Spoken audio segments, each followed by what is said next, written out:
What's up, guys? We're gonna be judgy boys today. Again, it's Tuesday. We are going to be tearing through these auto builds. Today we are doing the Druid, the Hunter, and the Ranger. Getting the foresty vibes today. As is usual, we are not going to be doing any archetypes because they don't have auto builds. I would like it if they did. It would be really nice if they actually had auto builds for these. Not solely because it would extend this series by like 5 times of what it is right now, but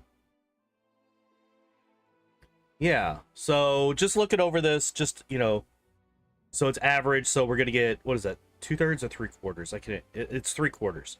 5 per level, low reflex, high will, high fortitude. That all makes sense. All right, getting started with the Druid. All right, Asimar, as always, Lawbringer, which is con and wisdom. Interesting.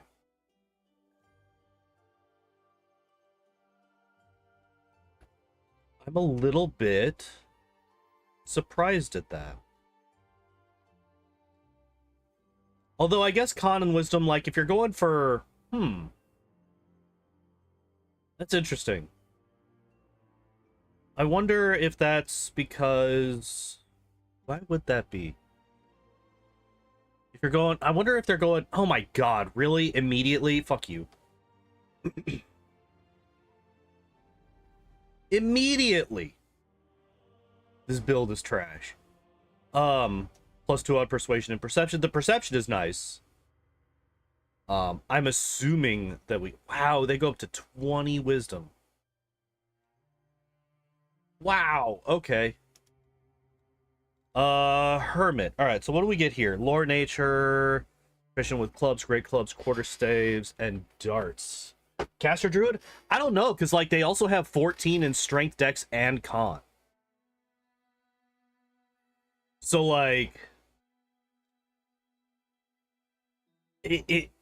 I don't know, we'll have to, and like you get toughness level 1, so it looks like it's going for a physical druid, which they're kind of nerfing themselves by having such, but we'll get to that. I'm getting a little ahead of myself. Hermit obviously makes sense for RP purposes, for mechanical purposes. I think you get nothing. I'm pretty sure you get literally nothing. Club, dagger, dart, quarterstaff, scimitar, scythe, sickle, short spear, sling, and spear. Clubs, great clubs, quarterstaves, and darts. I'm sorry. You get to be able to use great clubs specifically. That's literally the only thing that this gives you. So trash. It would be better if it was a pickpocket. Give me my criminals. Let me be a criminal, Owlcat. It's better. It's flat out better. Dumping charisma is perfectly fine. I like dumping charisma on this class. I actually had a druid in tabletop that I played. Oh, I'm sorry, he was a ranger. He wasn't a druid. Was he a ranger or was he a druid? No, he was a ranger. I had a ranger that I basically played very similar to a druid. And that motherfucker only had a 5 charisma. That was a fun one to play because he was just like incredibly blunt with everybody. He just couldn't be asked. Like he was incredibly honest to his detriment at some points. He actually got arrested at one point because of that. It was a lot of fun to play somebody with such a low charisma. Yeah, like, so that is something about me. I really like playing people with like really low stats or really high stats. It's when all of my stats are like middling that makes it a little bit more difficult for me to RP when I do tabletop. But like I really liked that guy. Now I'm literally sitting here like, was he a fucking druid or ranger? Like, no, he was a ranger. He was a oh, I even remember the archetype. He was a Saurian shaman.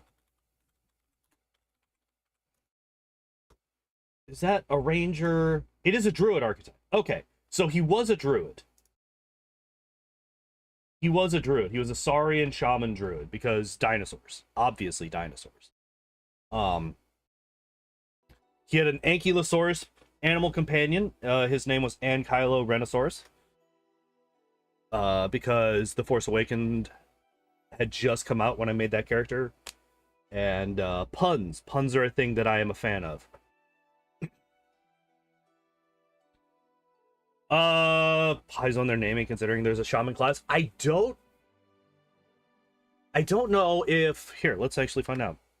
Why is this closing when I tab out? It shouldn't be. It's acting like I don't have this on full screen windowed. That's fucking weird. When was this introduced? The Saurian Shaman might have come out before the Shaman.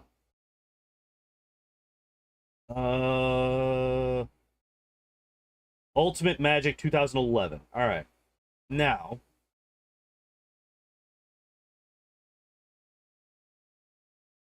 hey Matt, how you doing? Is it base? Is Shaman base? Or is it hybrid? Hybrid class? Alternate class?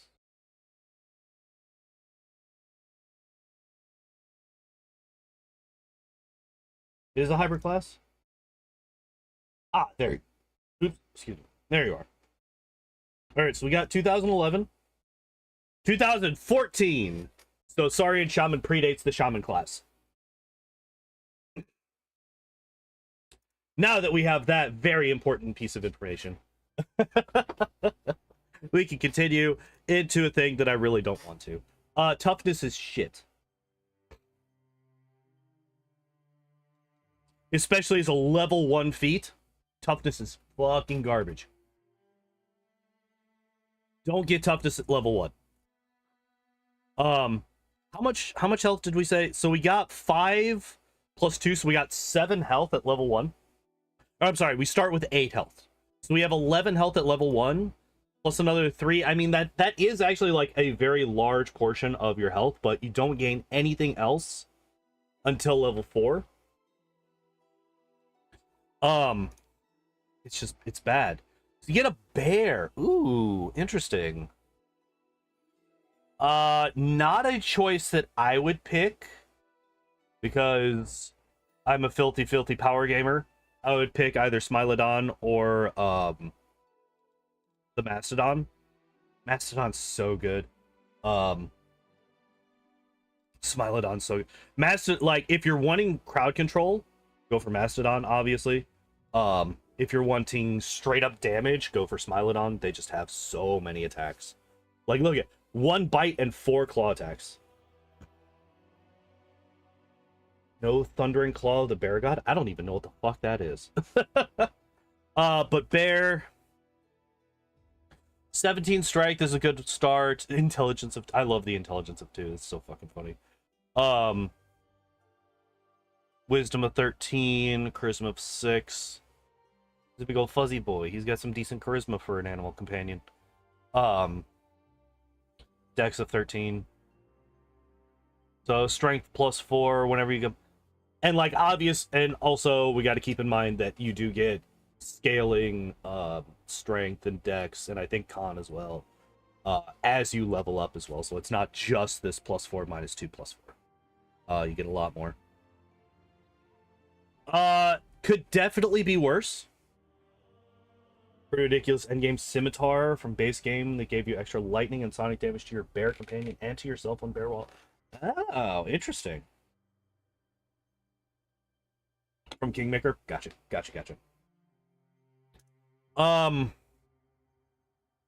Yeah, so I've never used the bear companion. It's Rend. What does Rend do? I can't remember what Rend actually does in Pathfinder. For whatever reason, like, this never sticks in my head. What does Rend do? Rend Pathfinder. Is it just bleed?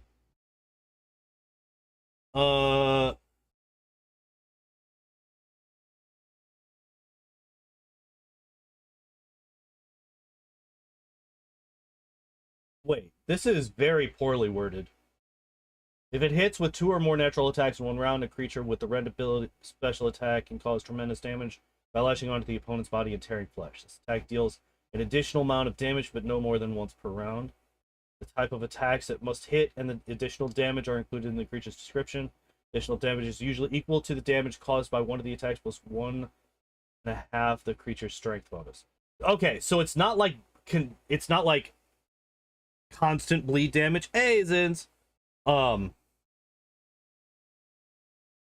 It's not like it's just you get an extra bit of damage. But it's not like a lingering effect. It's just it happens and then it's done. So yeah, bear companion. I'm really curious if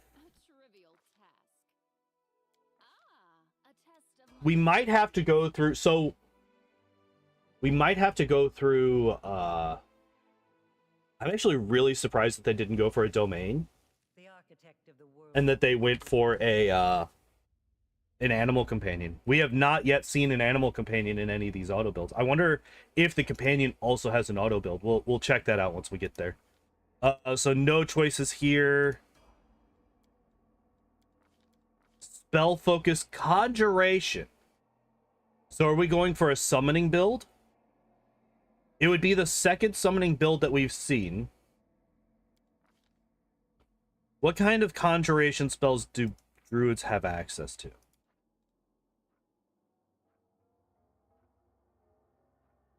Transmutation, conjuration.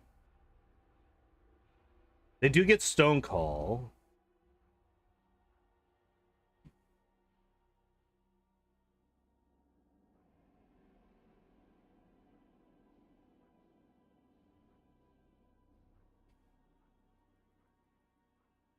Winter's Grasp is also conjuration. Like Grease Web and stuff. Yeah, do druids get Grease? Also, weirdly enough, they don't get Web at level 2. Yeah, but again, like, healing doesn't really require saving throws. Unless you're trying to use it to damage undead, right? So yeah, we are going more wisdom. Wild-shaped wolf. My favorite wild shape. Combat casting. Why? What are you? Alright.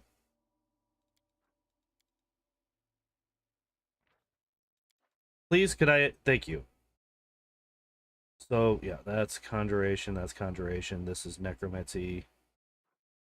Transmutation. Transmutation. Interesting. I thought this would be conjuration. Potentially. Obviously, that's conjuration. No natural spell. Maybe eventually. Not yet, though. Burning entanglement. Evocation. Huh. Interesting. Nature's Exile. Yeah, still no, like, conjuration spells, really. I mean, there was, fucking, what was it? There was one at level 2, I can't remember what, I've already forgotten what it was. I guess we could just go back through and look. Oh, Stone Call, that's right. Do you get Web, like, early? No. I guess you have but no, Entangle is Transmutation. So we have, so far, we have Snowball and Stone Call. Call Lightning is evocation, yes. That much I know. Yeah, those are the only two. Snowball and Stone Call, funnily enough, they rhyme, are the only two conjuration spells that require DCs. So I'm really curious what we're going to be doing here. So there's natural spell.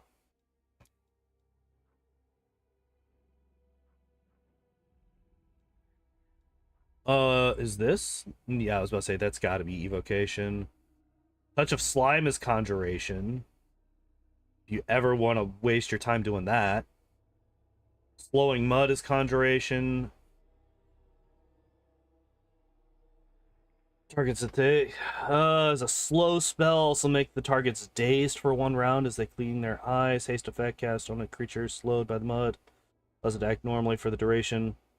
Right after it cleans, so you're still, as long as you fail your fort save, which we don't like,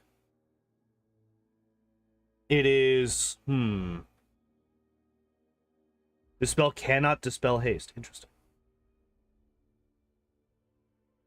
So we do also have Cape of Wasps. Gives you partial concealment against ranged attacks only, but any melee attack or melee attacker takes 2d6 points of swarm damage and poison.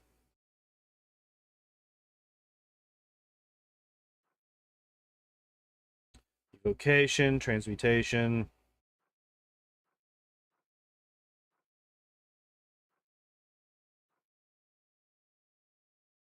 Plants. A creature that fails to save to avoid becoming entangled or fails a check to break free takes 1d2 points of constitution damage. Interesting. Do a spontaneous summon animals and plants, but it's such a... yeah. Boosting up that wisdom more. Yeah, so like this is really weird so far. I'm not a fan of this at this point. Yeah, there's the buffing of summoning. So yeah, they are going for a summoning build, which would make sense why they haven't gone for greater spell focus conjuration, which I assume they probably will go to eventually, but as of right now, they have not.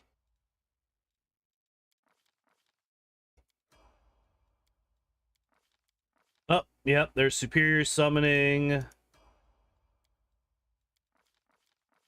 All right. So this is the good thing about Druid. It's kind of like Cleric. There's not a whole lot of extend spell that would make sense for all the summoning spells that you're going to be casting. Yeah.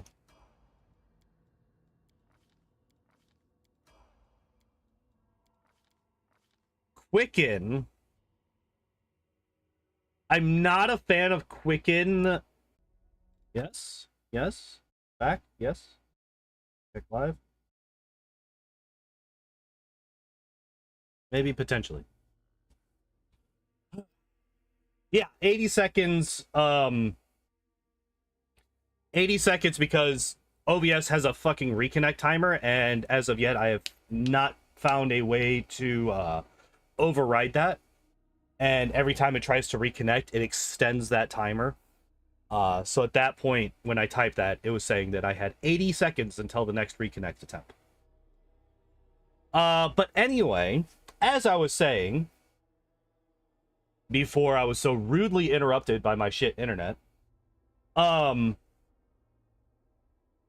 yeah, Quicken Magic, I'm not a fan of it, especially with the spell list that we have access to as a druid. It is alive. We are back.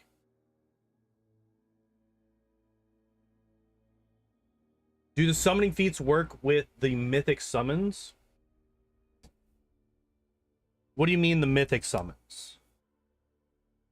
Are you talking like the like Ivu or the Lich skeleton minion? They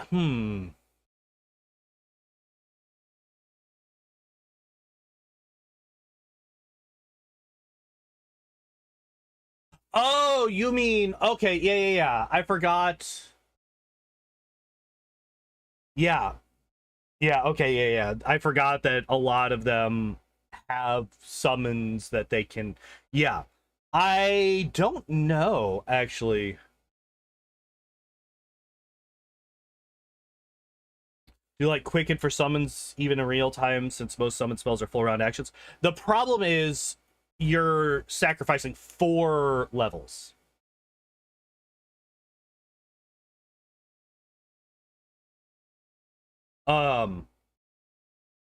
You're sacrificing 4 levels to get that Quicken in. Even if you get favored meta magic, that's still 3 levels that you're missing out on. Yeah, Azadas can summon, Aeons can summon golems.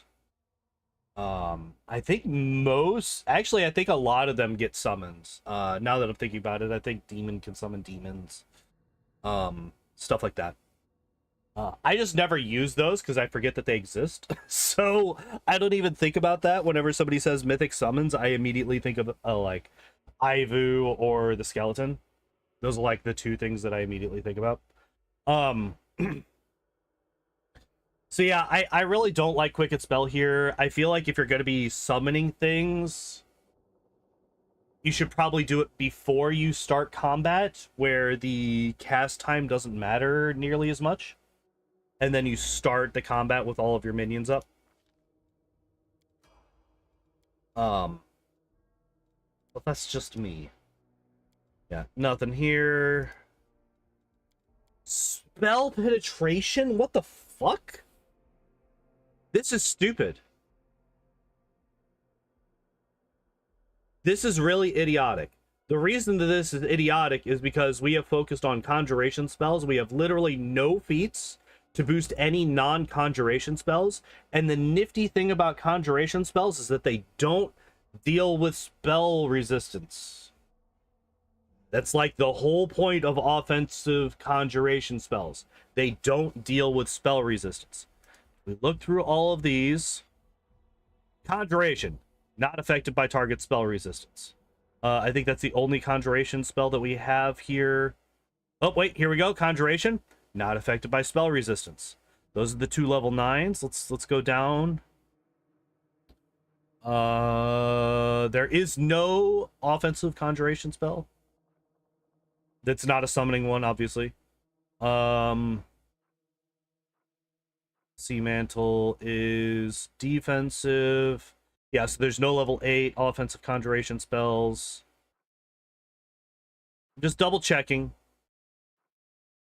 Not affected by spell resistance, but it's also a summon spell.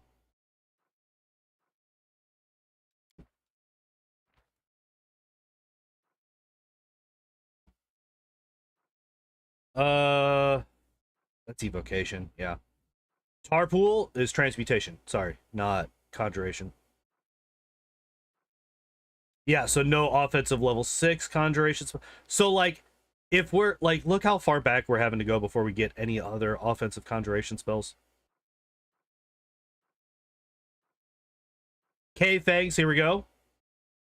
Not affected by target spell resistance. Snowball is not affected by spell resistance. Vine Trap, conjuration, is affected by spell resistance. We found one. We found one conjuration spell so far. Tidal Surge, not affected by spell resistance. Like, it... I feel like I've made my point at this point in time. Oh wait, we got 2. Touch of Slime, conjuration, affected by spell resistance. Cave of Wasps, not affected by spell resistance, conjuration. Like, so of all of the offensive ones, we've gone through the lower level ones, and none of those were spell resistance either. So of all of the offensive conjuration spells that we have access to, only 2 of them are affected by spell resistance. Touch of Slime and whatever the fuck the other one was. Vine Trap. Those are the only 2. Every other offensive conjuration spell is not affected by spell resistance. So this is trash, and you shouldn't pick it as a druid. At least not with this build. If you're going for an evocation druid, I guess, but if you're going for an evocation druid, what the fuck? Why are you not just a wizard? Sorry, you're just going to be a worse wizard if you're trying to go for evocation druid. They get heightened, and they just spam snowball in every single one of their spell slots. Get heightened as your level 19 feat. Do it, coward. Nope, you get dodge at night. What the fuck?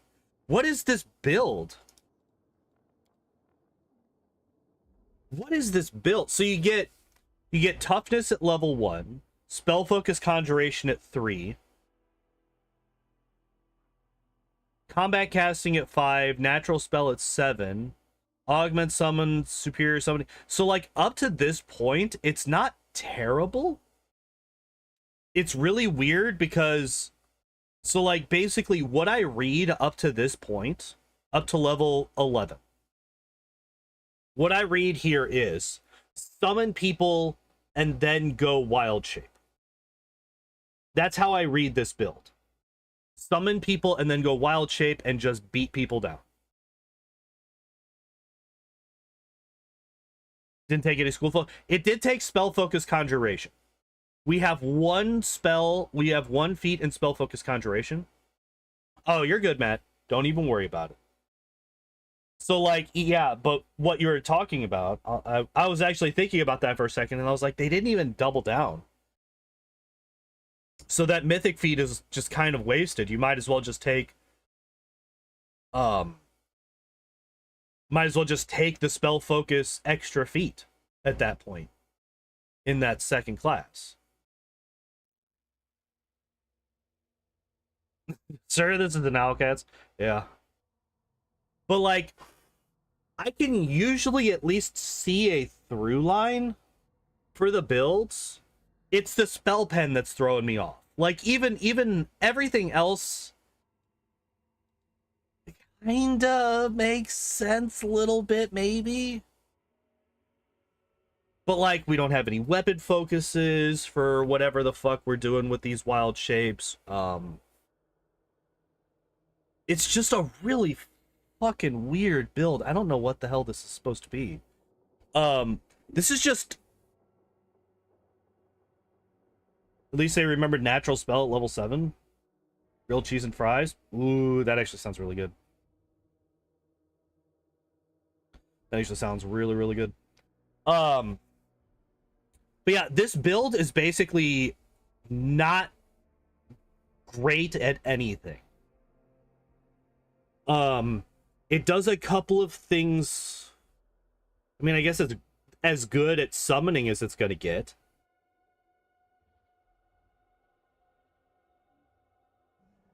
But yeah, this build is fucking terrible. This build is really bad, guys. I don't know if you know this. This build is fucking trash. And then yeah, you end up with a 25 wisdom because they fucked up on their build, their point build. Oh, I guess I never talked about the skills. Perception, lore, nature, and athletics. These are fine. These are fine. Athletics is basically useless because you have a bear companion that you can put athletics in, and the bear companion's going to be better at it than you ever will be. Lore, nature, and perception are both great on a druid. Obviously, you're going to want to pick these. Makes complete and total sense for these two things to be a thing for you. I'm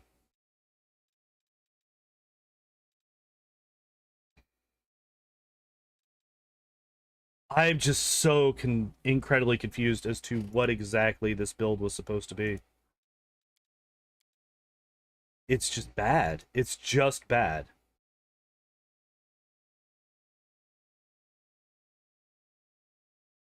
Get the Owl of Wisdom at Reggie's camp for +1 wisdom. Is that an inherent +1 wisdom? Because if it's an inherent +1 wisdom, I don't think that that stacks with the book, the +2 book that you can get elsewhere. That is a good point. And if those two things stack, then that's even better. But if they don't, it's a typeless +1. Okay, so then that would stack. Okay, so that would be fine.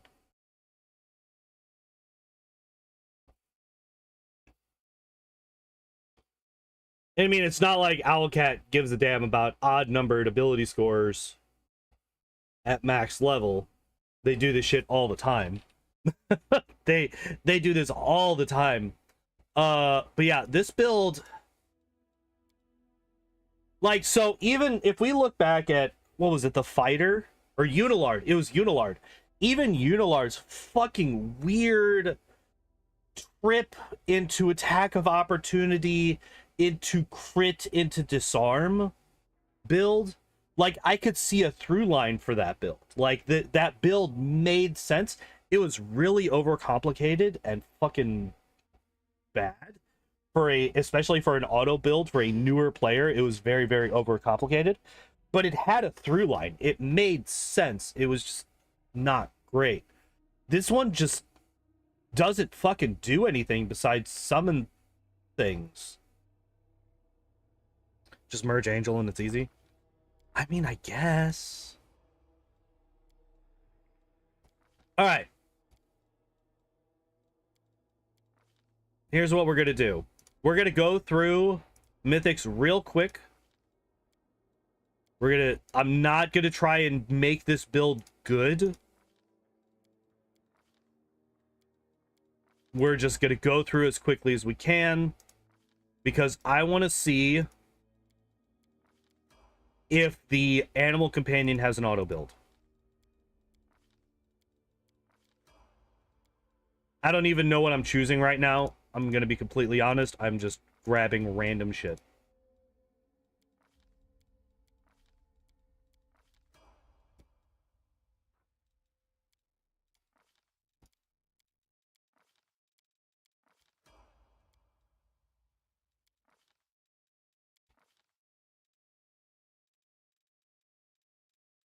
Fine. We'll take Master Shapeshifter because it was requested. That's the only one. School Mastery. We're an Abjuration School Mastery persons. Alright. Let's see what we got. Nope, there is no auto build for the Animal Companion. That's unfortunate. That is unfortunate. Alright, well, that's it for the Druid then. Bad. It's bad. It's bad. It's bad. It's bad. It's bad. It's bad. And it's bad. So we're gonna leave. And we're gonna go to the Hunter, and we're gonna hope that it's not as trash.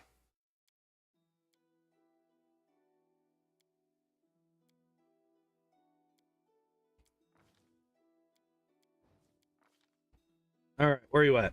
There you are. 3-star recommend. Oh, wait, we didn't look at it. 4-star difficulty for the recommended build. I don't think you fucking understand what difficulty means. Because Druid is a divine spell book, they can merge their spell levels with the spell levels that you get from Angel. That's what we mean. That's what we mean by merge. All right. So Hunter, I actually don't know much about Hunter. It's just Druid and Ranger, right? Or something like that. Or wait, is it Druid and Inquisitor?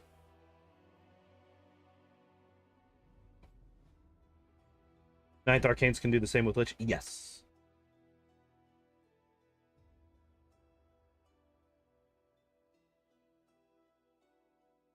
Hunter chooses either Precise Shot or Outflank as a bonus feat. She does not need to meet the prereqs of this feat. That's interesting. I actually did not know that.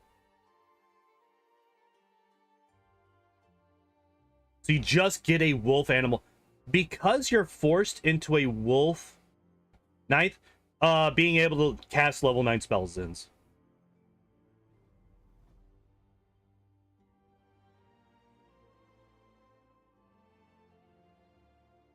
Alright. So it looks like, yeah, it looks like these are Inquisitor Druid mergers. Second animal focus, raise animal companion, one with the wild. What does that do? Demoralize all animals in a 30-foot radius. Swift action as if using Dazzling Display. Swift action Dazzling Display isn't bad, but it's only against animals, so that doesn't really matter. Things like Inquisitor wouldn't merge with Angel.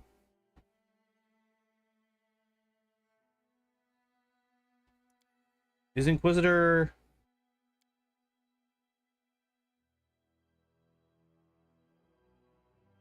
Alright.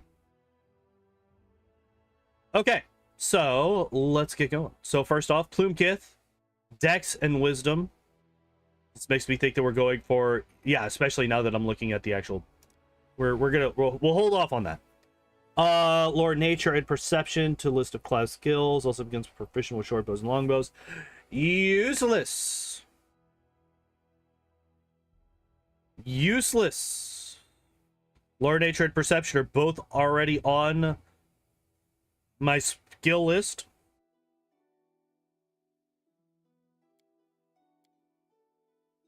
Short bows and long bows are obviously going to be on this guy's proficiency list.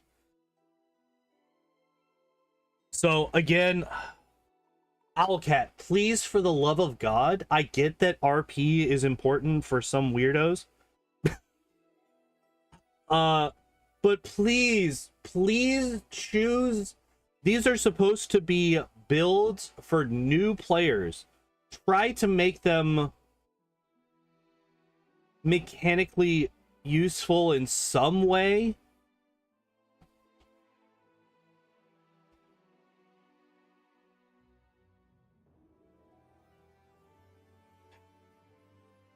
Bad. It's bad. It's bad. It's bad. It's useless. It's bad. It's useless. This stat spread I'm perfectly fine with. Looks like we're going for a ranged hunter. Wisdom of 18, that's fine. I think that might even be a little bit overboard. We might be able to drop wisdom here to get a bit of extra strength for our bows. But overall, I'm okay with this. Or even dropping wisdom for a little bit of con for some extra health. Either of those would have been fine with me.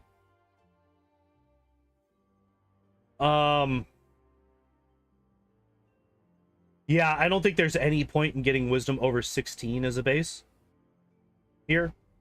So I feel like this is a little bit high, but overall, I think that this is... It's okay. It's a lot better than the Druids was. 14, 14, 14, 27. Not great. Again, it's better to be a master of one thing than to be a jack of all trades in this game. Being a jack of all trades just means that you're not going to do anything. Being a master of one means that you're actually going to be useful. Zen Archer dip? You're not wrong.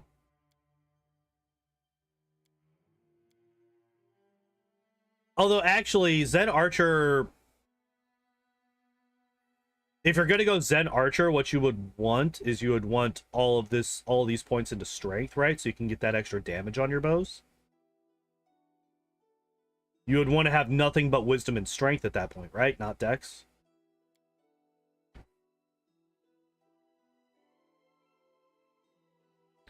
Mobility is weird because it's not a class skill.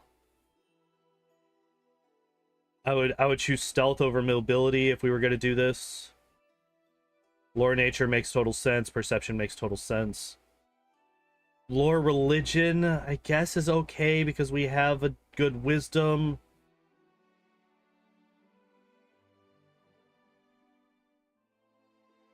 That one endgame bow? I don't actually know about that bow. I'll probably remember it once I'm told about it, but as of right now, I don't remember what it does. We do get point blank shot at level 1, so that's good. Killing pace. Let's look it up.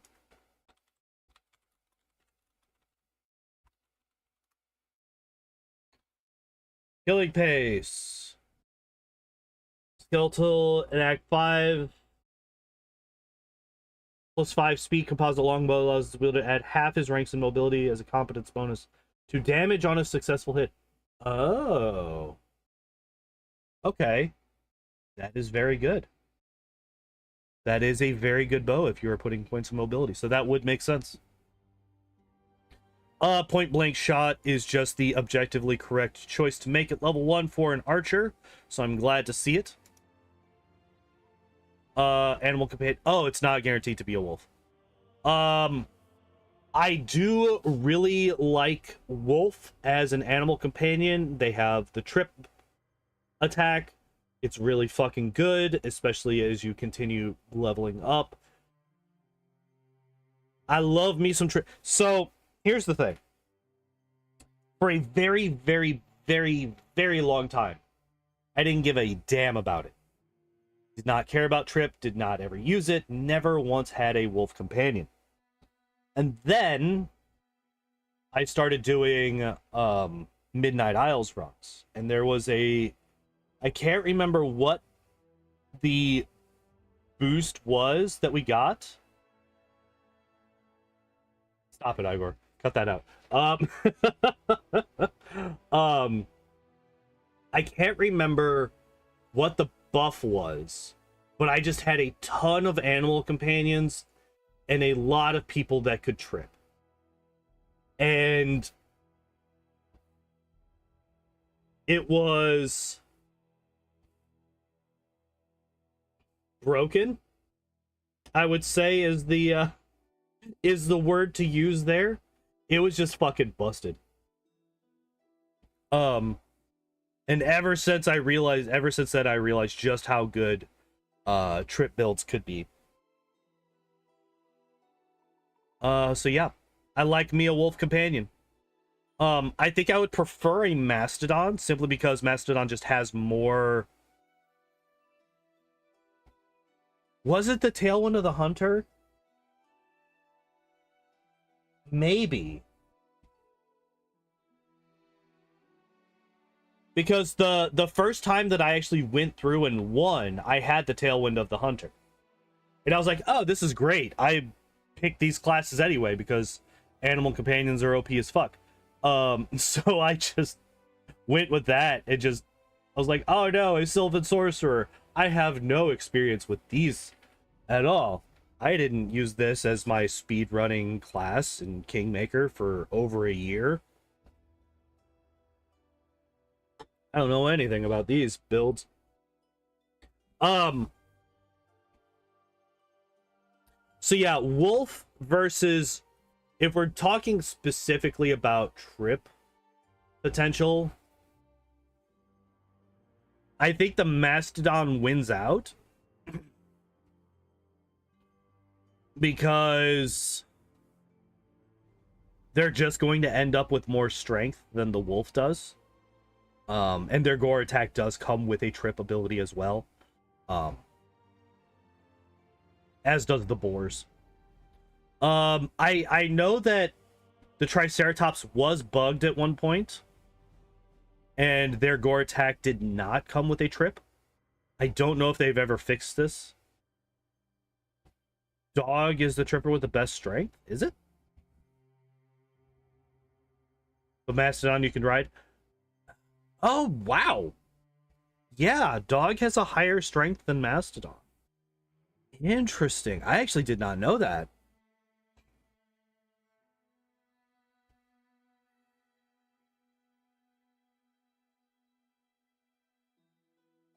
Yes, once you hit level 7, you can almost all of them. I think the leopard stays basically any that start at small, which might actually just be, oh wait, monitor lizard, so velociraptor, monitor lizard, and leopard you cannot ride unless you are a dwarf, or not a dwarf, but a gnome or a halfling.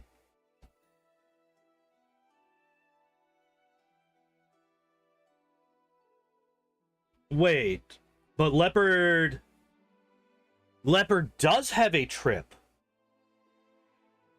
I actually did not know that.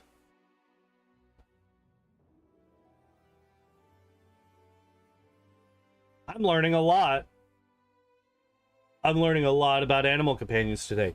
I had no idea that leopard had a trip attack. Interesting.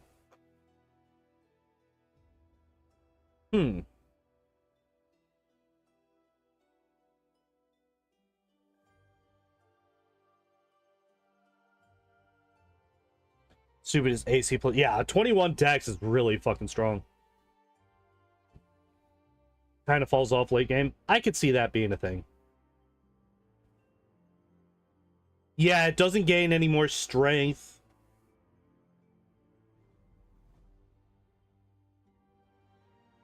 Oh, never mind. Adds dex instead of strength modifier to damage rolls with natural attacks.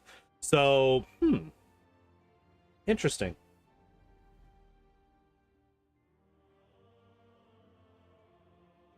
It doesn't have as many attacks as others. Has pounce and finessable damage. Yeah, exactly. Yeah. It does get interesting that it I don't really see any particular reason why it would fall off, but maybe there's something that I'm just not seeing. It's very, very possible. But anyway, yeah, we get a wolf. Feather Step and Hurricane Bow. Hurricane Bow, I very strongly agree with. Hurricane Bow is incredibly powerful. With a wolf, I would actually pick Acid Maw. It's just extra damage. It might not get through everything, but it's just extra damage. Or maybe Aspect of the Falcon. No, I would pick Aspect of the Falcon.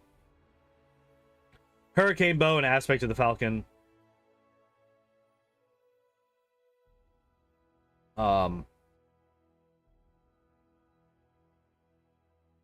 Is budget keen. It also gives you a bonus on perception checks, a competence bonus on ranged attacks, which is unusual to get. The only other source that I could think of off the top of my head is Bardic Performances.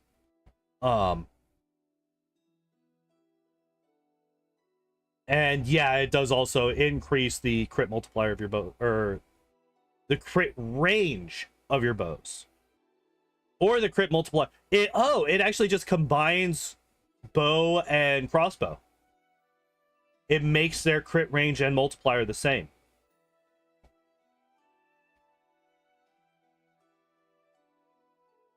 Interesting. I actually did not notice that until just now. Oh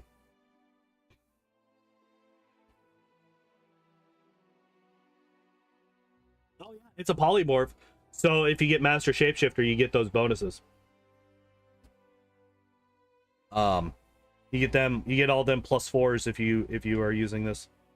I really like Aspect of the Falcon. It may fall off later on, like once you start getting keen bows and stuff like that.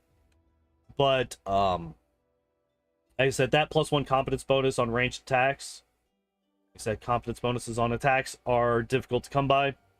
+3 competence bonus on perception, not as big of a deal, but in the beginning it is going to be very useful, because otherwise you don't get competence bonuses until you start getting like magical items that boost up your stuff, which there are quite a few that boost up perception, but until you get those, it gives a lot of bonuses. It gives a lot of benefits.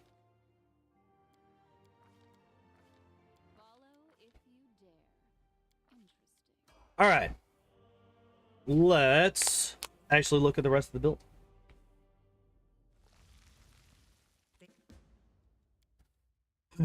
All right.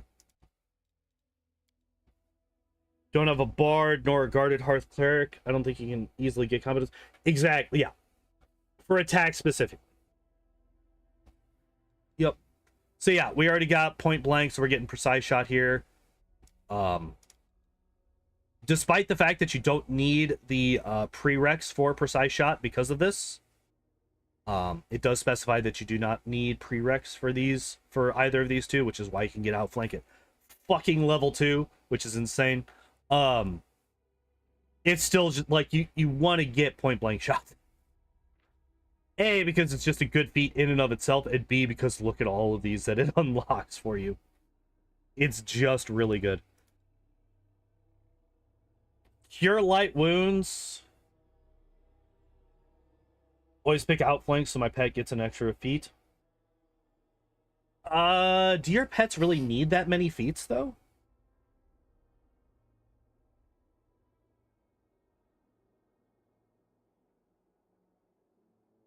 Outflank can also trigger attacks of opportunity for critical hits, even at range. This is true. But I would personally prefer, because of the higher versatility of a player character as opposed to an animal companion, I would prefer to get the free feat for myself as opposed to focusing on the animal companion to that extent. I would prefer to take precise shot over outflank here. I would definitely put outflank on my animal companion, but I feel like you would want more options for your main character, in my opinion. Still don't have Aspect of the Falcon, still don't have Acid Maw. I do not like that. I don't think that Cure Light Wounds on this character is really that necessary. I still don't think that Feather Step is all that necessary. At 6, not 3. Yeah, that would be the earliest that you would be able to get it. Wait. You can get it at 5 if they have full BAB, I believe. Yeah, don't like Cure Light Wounds, like Precise Shot. What?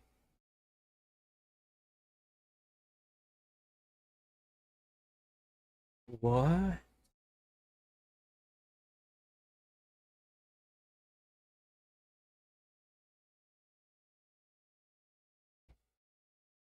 The fuck? Why? Why is this?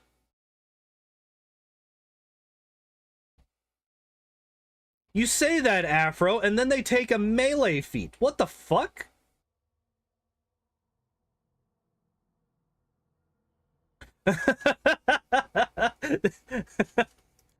And then you get coordinated defense. What the fuck?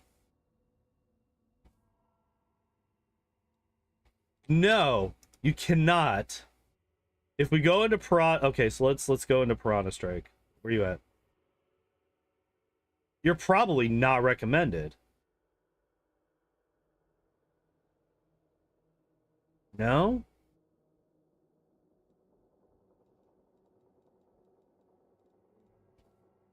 Alright, here we go. Wielding a light weapon. Or any other weapon that can be used with weapon finesse.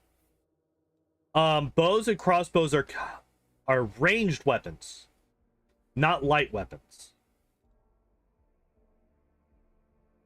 So they cannot benefit from it. They benefit from, where's it at? Deadly aim.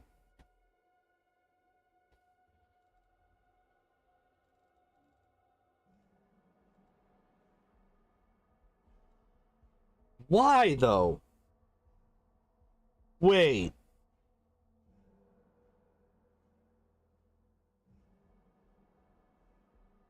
I am so fucking confused right now. I'm trying really fucking hard. I'm trying really hard to understand the thought process here. Because as it stands right now, this is dog shit.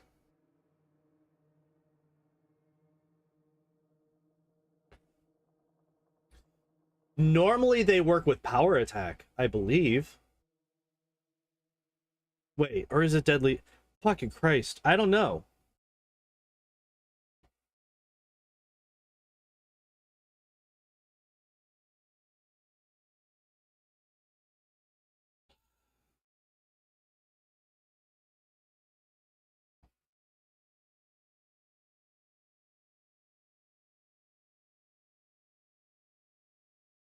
Yeah, I guess. Because, like, you also get coordinated defense. Which is trash, by the way. Why would you pick this? Why would you pick this? Wait. This is also really bad. There's not many combat maneuvers used against you throughout this entire game. So focusing on CMD right off the bat is bad. It's bad, it's bad. Yeah, you can take Precise Strike. If you want to go for defensive, you can take Shake It Off for some extra saves. Fucking coordinated maneuvers. You could pick this so that your wolf can get a better trip bonus. Like the back to back for a bonus to AC. Like there's coordinated defense is one of the worst ones. Fuck, even allied spellcaster, if you're going for range, you're going to be standing near the spellcasters. So this could work. Like, coordinated defense and shielded... Like, the shield ones and coordinated defense are the ones that are, like, the worst here. Is Sunder even a thing in this game? I don't even remember that ever being a thing. Granted, I don't really play this game on, like, the super high difficulties, so they might add it in on the higher difficulties, but I don't remember it. Longstrider. Why?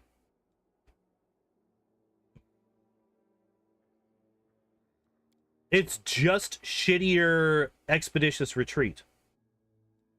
We're passing a... I hate this build. I hate this build. Like, the Druid build was, like, inoffensive. It just didn't do anything. This build is making me upset. This level here makes me upset.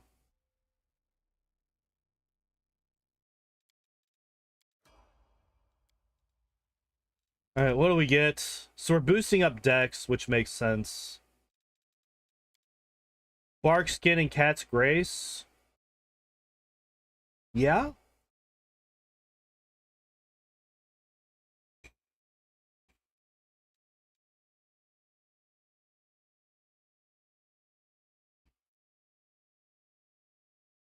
I was about to say, we could go Sense Vitals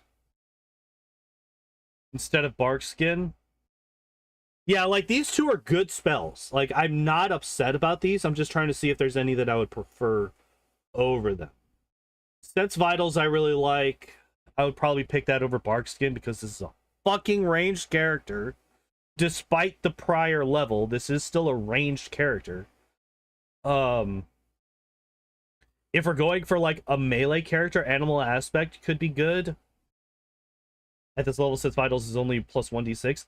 This is true, but the enemies are also fairly low health, so that plus 1d6 is still very much a good chunk of the enemy's health. You can Bark Skin your pet. This is true.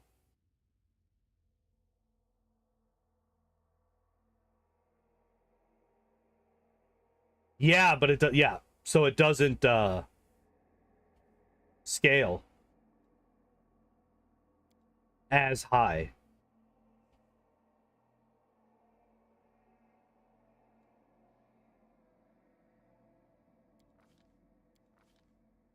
All right, let's continue onwards. Weapon focus. What are we getting? Longbow. So why did we take all those melee feats beforehand?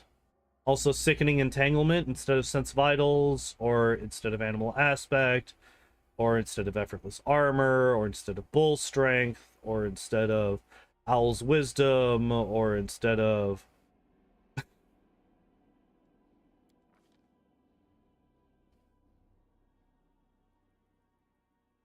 Oh, that's right. Yeah. I don't know what I was thinking there. You are absolutely correct.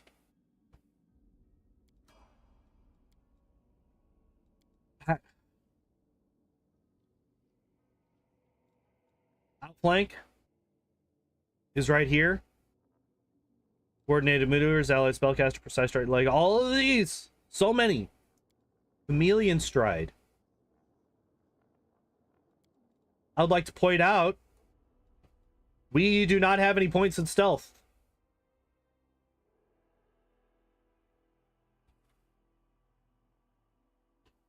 Okay. Everything's fine. Everything's fine. Everything's fine. It's not terrible. Hey, here's another ranged feat that definitely goes with that weapon finesse that we got. Delay poison. Stop taking every shit spell that's not aspect of the Falcon or Acid Maw. Stop it. Give me fucking Magic Fang. Magic Fang is also really good. Really good.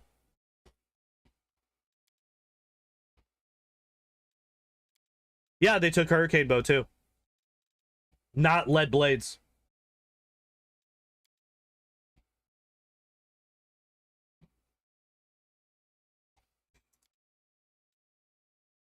Longstrider Greater.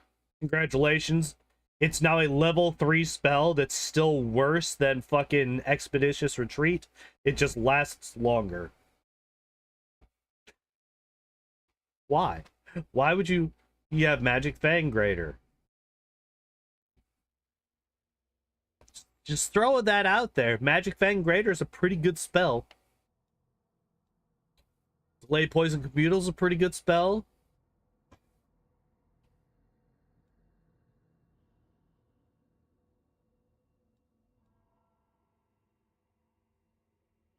Like, I don't know. I hate this. I hate this build.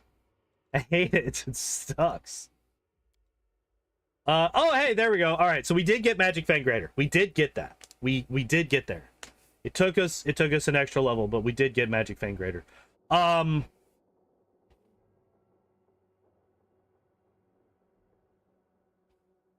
Actually, okay. This does kind of make sense to wait until level 8 to get Magic Fang Greater. I will give them that, because until level 8 you don't actually get, like, anyway. Let's get this back to life. All right. Oh, wait. Also, let's refresh the chat on both of these. There we go. All right. So, as I was saying before I was so rudely interrupted, again, because fucking stupid. What was I saying? Oh, yeah. So, the reason... the reason that I'm not overly upset that they did wait an extra level to grab Magic Fang Greater is because it scales every 4 levels. So until you hit level 8, it's not actually giving you a benefit over normal Magic Fang outside of the duration. Obviously, Magic Fang is minutes per level, whereas Greater Magic Fang is hours. But at level 8, at level 7,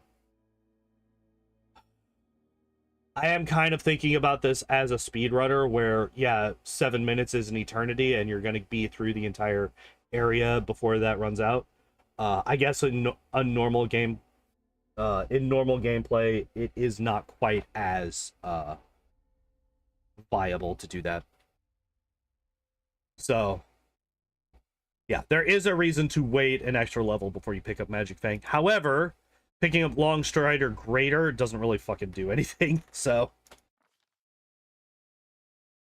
just cast haste on your peoples, and you don't have to worry about that.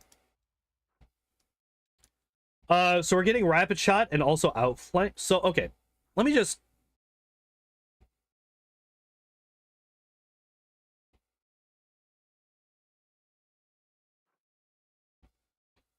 so... here's the thing. Yeah, they did get Outflank. First build to pick Outflank. We haven't done the Inquisitor yet. And let's be fair, these are only being chosen because the game is forcing Owlcat to choose teamwork feats. Let's be very, very clear here.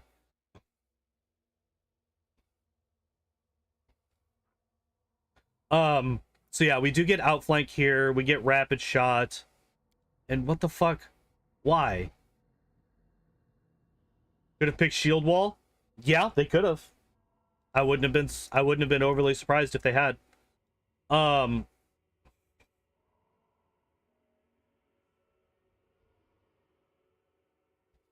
gonna be completely honest. I don't really care about any of the other level 3 spells here. Animal Aspect Greater could be useful. As we've mentioned, it is a polymorph effect. Resist Energy Communal. So the reason that I'm not pushing for those as much is because I feel like they could be used by other spellcasters in the party. Because Protection from Energy and Resist Energy Communal are on literally every single spell list in the entire video game. Instant Enemy, yes.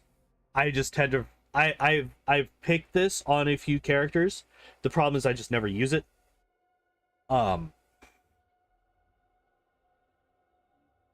it is a good spell.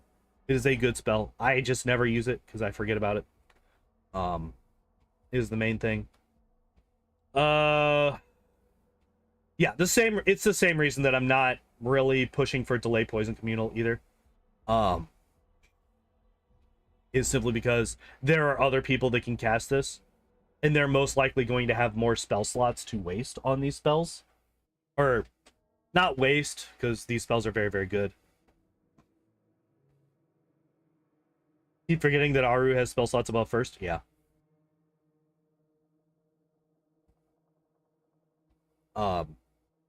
Yeah, it's mainly like personal spells. Late as hell, but that's perfectly fine. Welcome in, Rocknear. How you doing today? Um, Hope you're doing better than this very confusing build is. Yeah, Feather Step, man. I guess it's okay. Like, it's not a spell that is available to a lot of people, I don't think. I don't really see Feather Step that often.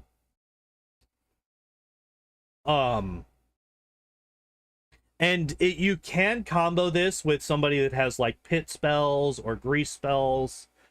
And it prevents you from needing to use selective on them. So it saves you a feat, it saves you a mythic feat, even, or a mythic ability. I can't remember what favored meta magic is, to prevent them from going higher spell levels. So this can be good with specific characters and specific builds, for sure. If you want to put down a lot of ground effects.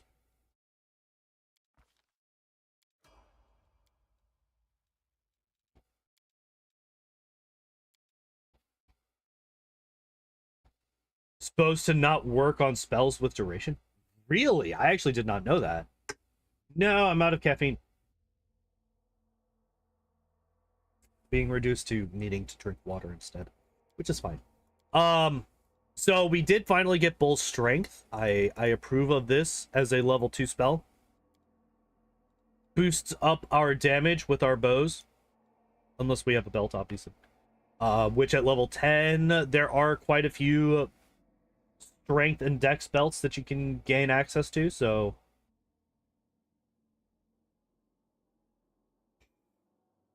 let's see, what do we got? Freedom of movement. They did not pick animal growth, which I am upset about. They definitely should have had animal growth in here.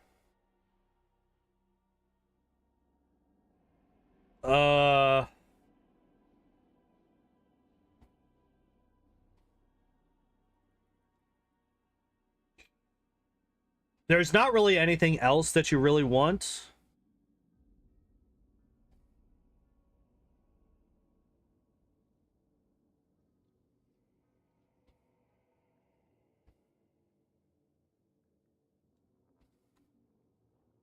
Like, Aspect of the Wolf, if we were a melee character, would be really, really good.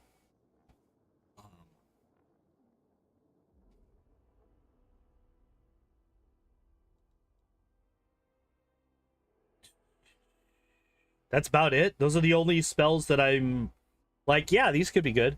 But yeah, Freedom of Movement is fine. Cure Serious Wounds is... I would replace this with Animal Growth. Don't take Toughness without me. I will try not to, Afro. I promise. I will do my best.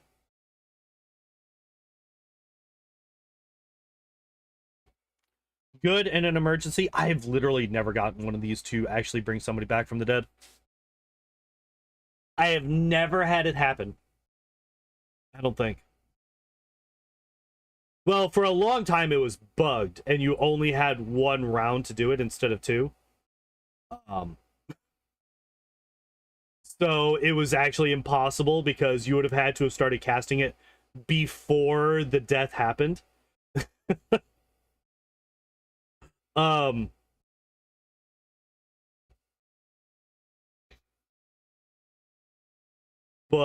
yeah, it's...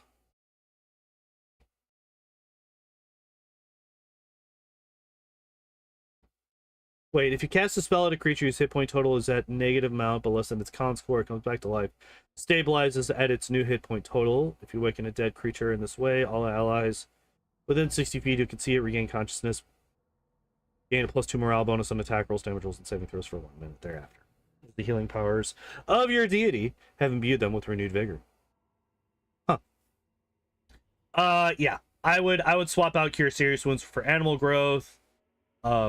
The only other spell that I would be really into picking up is Aspect of the Wolf. And that's about it. But Aspect of the Wolf only if we were doing a melee build, which we are not, so fuck it. Extend, we do have a lot of buff spells, so I'm perfectly fine with picking extend here. The problem being, we have many other feats to pick that are better. Actually, I retract my prior statement. Improve critical, many shot, clustered. I think clustered shots would be the most important at this point. Why is this so far behind? I think clustered shots would be the ones that I would pick here, despite the fact that I really, really like improved critical for a lot of builds. I'm not as big of a fan of improved critical for bows.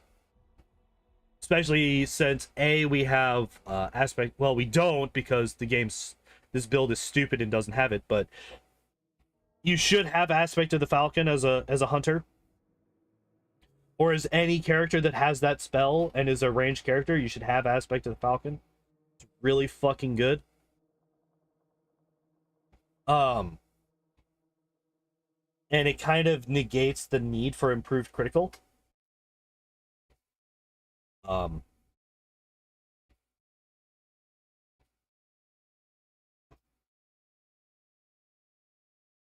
But we have rapid shot. We got rapid shot last level. Or the last feat that we got rapid shot. Are we 3/4? Oh yeah, we are. So, but that is right now we do still have 3 attacks per round at level 11. I wonder if transmutation is a possible spell. Or transformation, sorry. No, you didn't. No, there is not. Okay, so we do not get transformation as a spell. Still need some hammer the gap. You get the fuck out of here with that blasphemy. Yeah, there's definitely an argument to be made for many shot over clustered shots here. Maybe many shot here, clustered shots at 13, and then improve critical at 15. Is, I think, what I would probably choose now that I'm thinking about it a little bit deeper.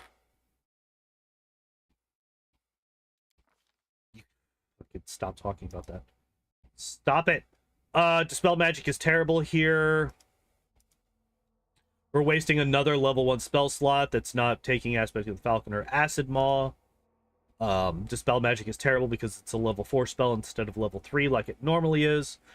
We could be taking Animal Growth instead, and the fact that we're not makes me upset in every way possible.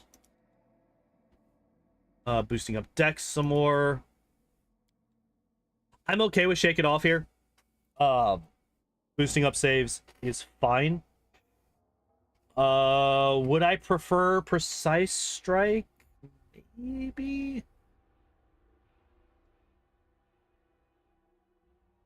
DC for Dispel Magic? No, because Dispel Magic is based on your caster level, not the spell level.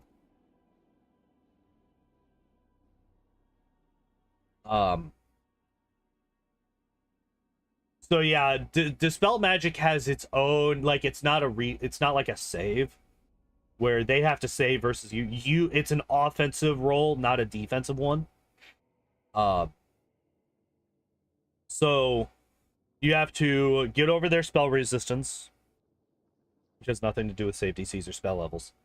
And then you need to, it's their spell level.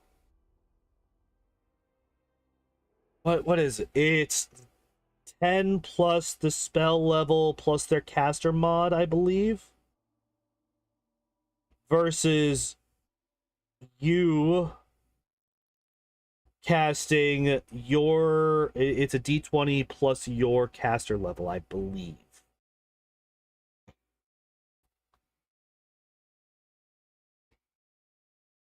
What do they do? Nothing overly offensive. We got Meta Magic Extend spell here. We took a couple of bad spells, but we did get Animal Growth here, so that's really fucking good. We got that. We managed it. We got the correct spell. The correct level 4 spell. We got there. Here's clustered shots. I'm okay with them taking this. It might be a little out of order versus many shot, but I'm relatively okay with them taking this.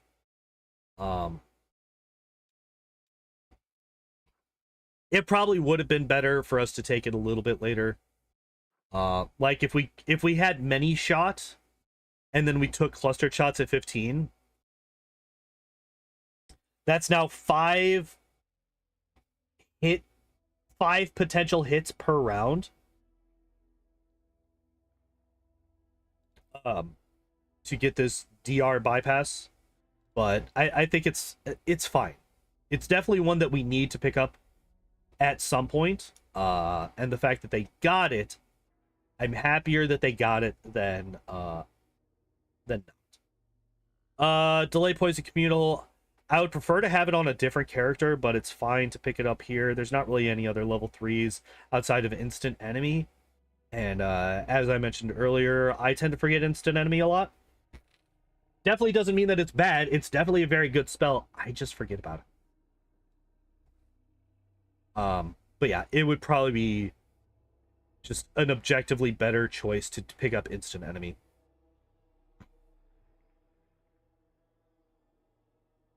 The DR overcoming spot. I mean, there's a lot of enemies that have multiple sources of DR. DR magic, which any magic weapon has. DR cold iron, DR good, DR silver, DR. Get a +3 bow in market square. What does +3 get around? +3 gets around everything but adamantine and alignment, if I remember correctly.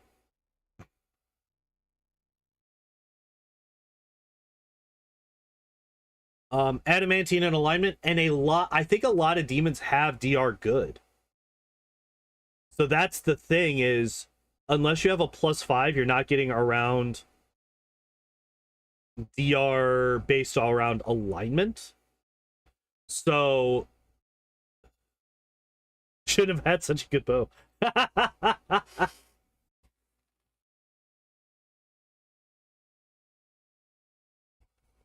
I mean, she wants you to kill her at some point. Covenant of Inheritor. Does that give you DR? Does that make your weapons good? I legitimately don't remember. Oh, I did not know that. So at that point,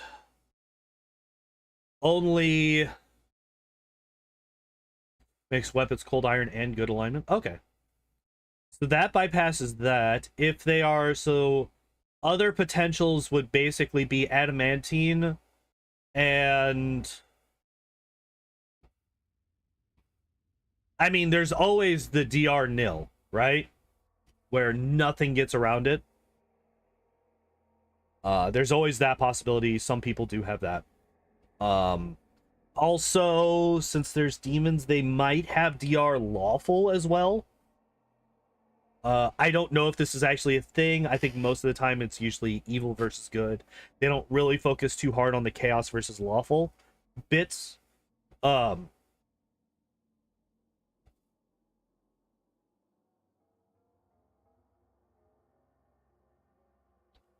the mythic ability for level 2 make them overcome all... Wait.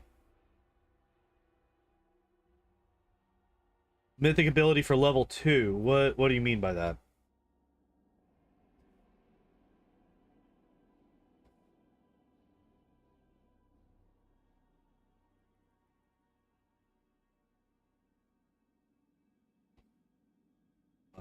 But anyway,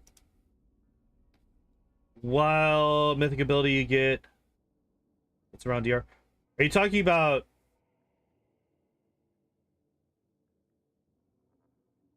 We can look at the mythic abilities in a bit. to remind me which one you're talking about. Because like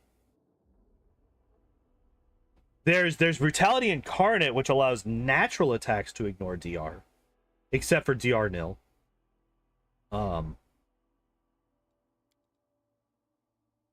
Death Ward, critical wounds. What others do we have access to? Genie Kind could be. Well, I guess that's yeah, these are unarmed strikes and melee weapons. Not. Never mind. Never mind. Yeah, there's not really that many great level 5 spells for us here. I'm kind of just okay with taking these two. Is free action, free damage? Yeah, if you want, K-Fangs can be a very cheap and cheesy way to deal with people. I do tend to forget about that. The one time I tried, it didn't work. Because the person I was trying to use it against was flying, so he just flew over the traps.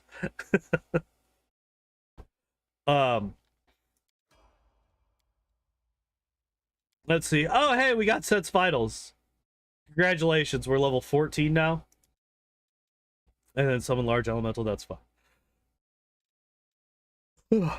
I do like getting Sense Vitals. It is a very good spell. I like it a lot. Snap. What the fuck?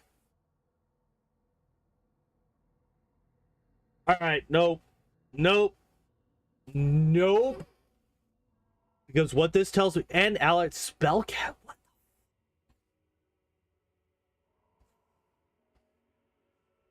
Everything's fine. It's not terrible if you ride your wolf. The problem is if you're riding your wolf, you're provoking attacks of opportunity every time you shoot your bow. Because we don't have point blank master.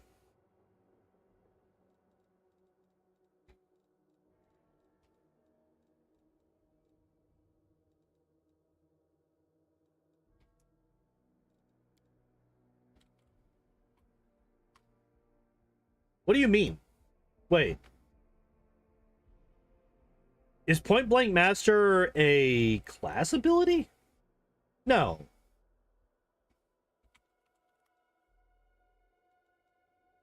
Oh, there's a dash. Fuck you.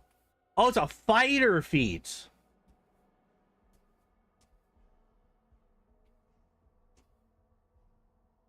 It's a fighter feat. You need fighter levels for it. Okay.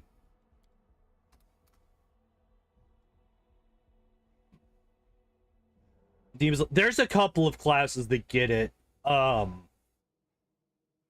shooty monk, the Zen monk, the Zen archer, that one. They get it for they get it as well due to their class feats. Yeah, so snapshot's pretty trash. Unless you're getting improved and greater snapshot, which means that we're getting all of our feats taken from here until 19. Which means we're not getting many shot or improved critical if we do that. I hate it.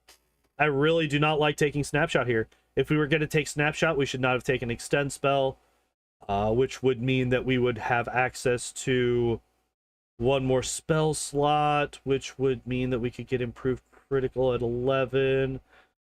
Many shot here. Improved critical at 17. And then snapshot at 9. Even still.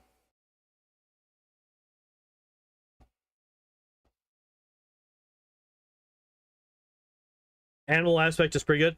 Animal aspect is really good in this if you also take what's it called? The mythic that gives you a boost to all your stats. Master Shapeshifter. Because Animal Aspect is a polymorph effect, so it does activate Master Shapeshifter.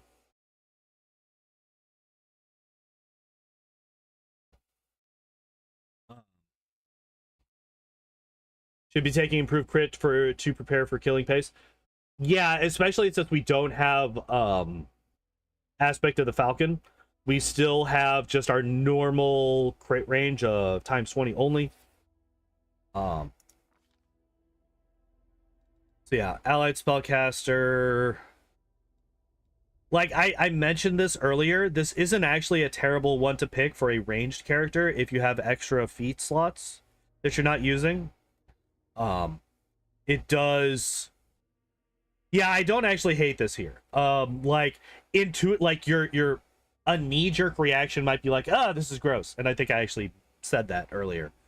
But if you look at it compared to what the other options are, Precise Strike, yes, it is. I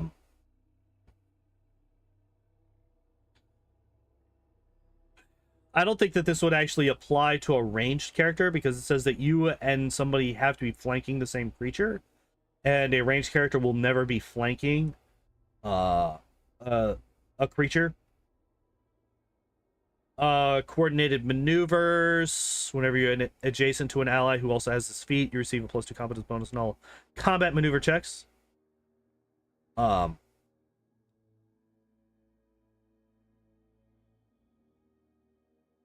You could flank with, well, see, like the thing is that snapshot just lets you get attacks of opportunity. I mean, I guess you threaten squares with your within melee reach. Wait. Oh, as an attack of opportunity. As an attack of opportunity, you do not provoke an attack of opportunity.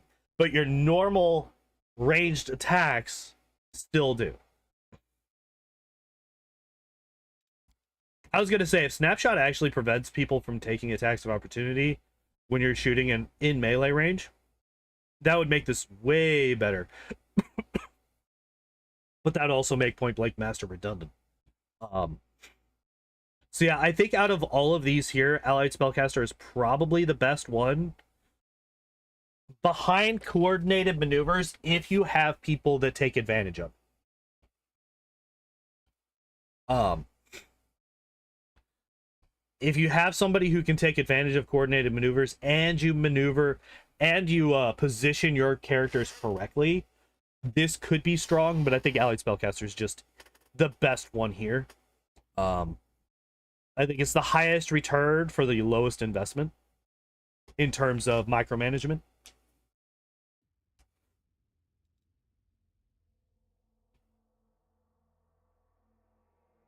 Your pet can benefit from coordinated maneuvers, but these only affect your hunter. They do not. So none of these selections apply to your pet. So you would A, need to take these on your pet, and B, you would actually need to position share with pet. Wait, really?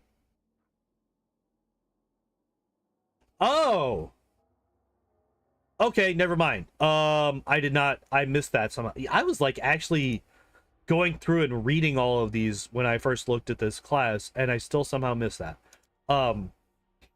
Weird. Okay, so yeah, this would at that point I think this might be a better one.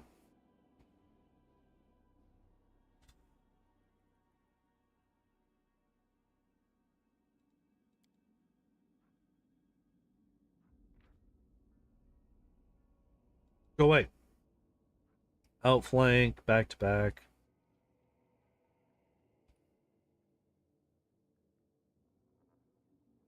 Okay, I gotcha, I gotcha.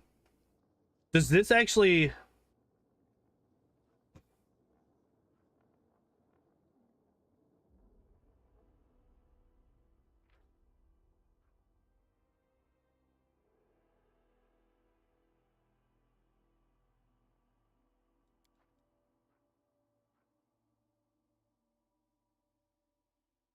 Okay, so it's any that you choose. I wanted to double check that it wasn't something that was like granted by this class ability.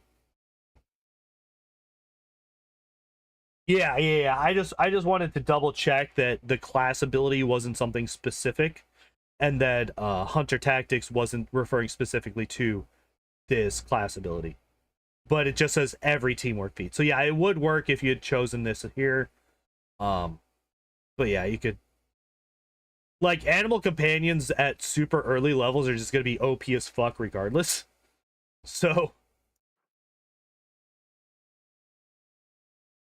I don't think it's really necessary at level 2. You can hold off until level 6 to pick it up. But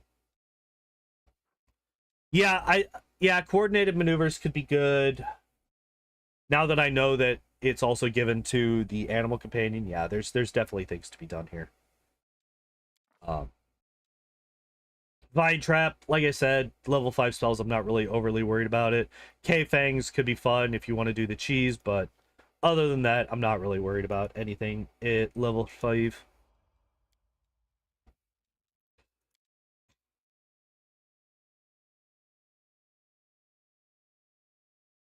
Yeah, that is true. If you're not going melee, then picking Outflank that early is kind of a waste. That's true. I think that's why it's the choice between Precise Shot and Outflank. It's like, do you want to be melee or do you want to be ranged? If you're melee, pick Outflank, and then you and your animal companion at level 3 can have Outflank together. If you're going to be ranged, pick Precise Shot, and then you can just pick Outflank later on. Yeah, still boosting up Dex. That's fine. Inspiring Recovery is whatever. Dispel Magic Greater and Stone Skin Communal. Stone Skin Communal is fine. Would it be better to pick one of the masses, though? Cat's Graceful Strength, Bear's Endurance, Owl's Wisdom. Could pick one of those instead. I think these are okay. For the most part, I think that's fine. I don't really have improved Precise Shot. I mean, I guess. We're still missing out on very important feats here. Build the fuck.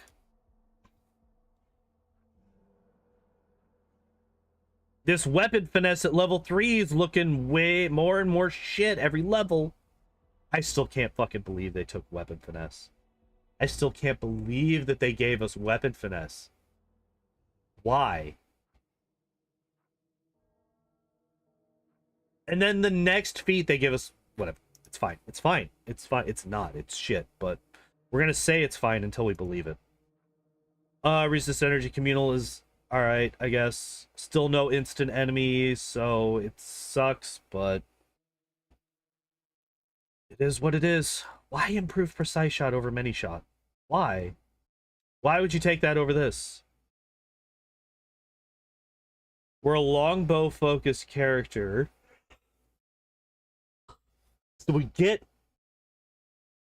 to use Many Shot, which, as far as I could tell, you don't with a crossbow because it specifies making full attack with a bow, not just making a full attack with a ranged weapon.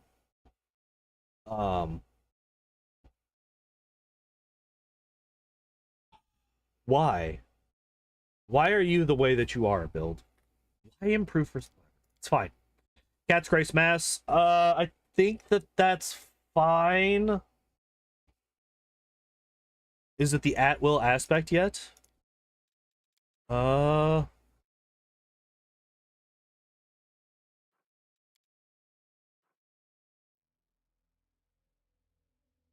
No. That's at level 20 fully.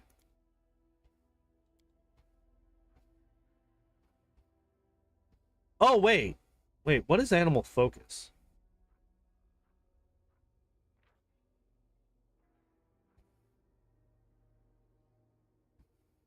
Oh, shit! I've been talking okay, wait.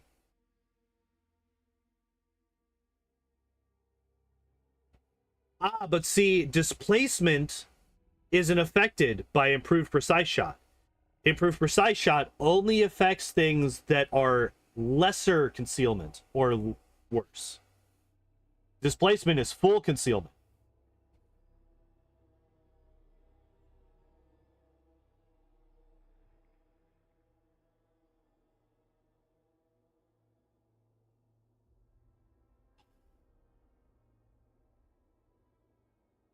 Hunter can apply her companion's animal focus to herself instead of her animal companion. Take on the aspect of an animal as a swift action. Ability for a number of minutes per day equal to her level. Its duration does not need to be consecutive. Okay. So we do have aspect of the Falcon. We've had aspect of the Falcon the entire time, which is why they didn't choose it. Okay.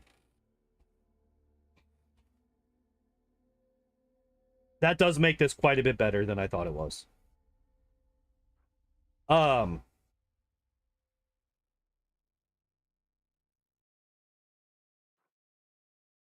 Falcon aspect. So wait. I would like for it to tell me what the aspects are. Then, if it's not just...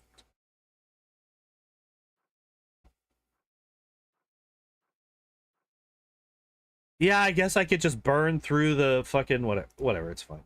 But yeah, see, okay, so if we look at this. Your range attacks ignore the mischance granted to targets by anything less than total concealment.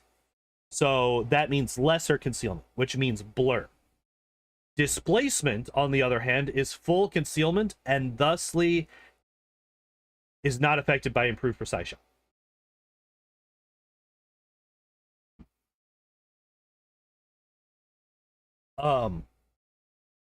So because of that, I hate improved precise shot. For the most part, it's kind of shit because it doesn't negate displacement effects. It only negates blur effects. Because of that, I would much prefer many shot or improved critical. Also, we're level 17. At this point, somebody in the party should have True Sight Communal or True Sight Mass or whatever the fuck it's called, so that everybody just ignores displacement effects entirely. You should not be taking improved precise shot at level 17 ever. It's a very serious waste. In fact, do we not get... No, we do not. Okay, so at the very least, we don't get True Sight as a spell. Because funnily enough, if you have access to True Sight as a spell and you instead take improved precise shot, you're trading a spell slot for a feat. And I don't know about you, but I consider spell slots... Imagine planning your build around having a party to help you. You know you need to win the game already at character creation. You know what? You say that, Igor, and like in normal gameplay you would be right, but as a speedrunner, that is where you win the game. When you're a speedrunner, you do win the game at character creation. That's like... Who here was there when we were routing out the unfair speedrun over a year ago, where we spent like 3 weeks in character creation just making the build, trying to optimize every tiny little thing, and then going in, testing it at different places, and then going back into character creation. By the way, if y'all want to see something similar, we need another 60 subs to try that again. We get up to 300 subs, I will be trying Unfair Kingmaker speedrunning again. When am I doing it again? Whenever I get to 300 subs on this channel. Whenever I get to 300 subs here on my YouTubes. Do it again.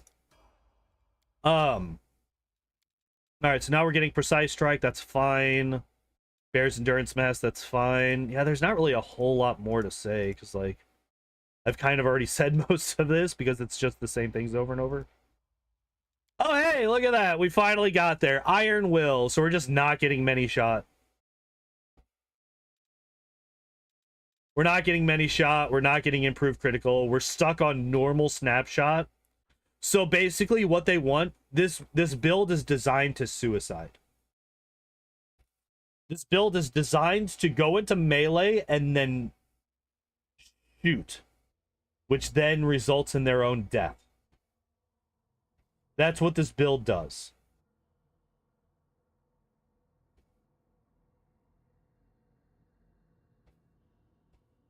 I'm not a fan. I'm not a fan. I don't like it. It's really dumb.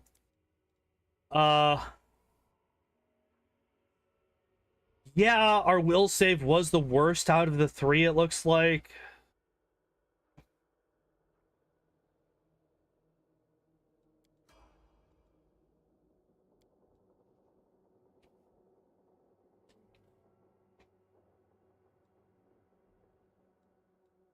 All right, what do we get? Dex is at 25 because fuck it. Why keep your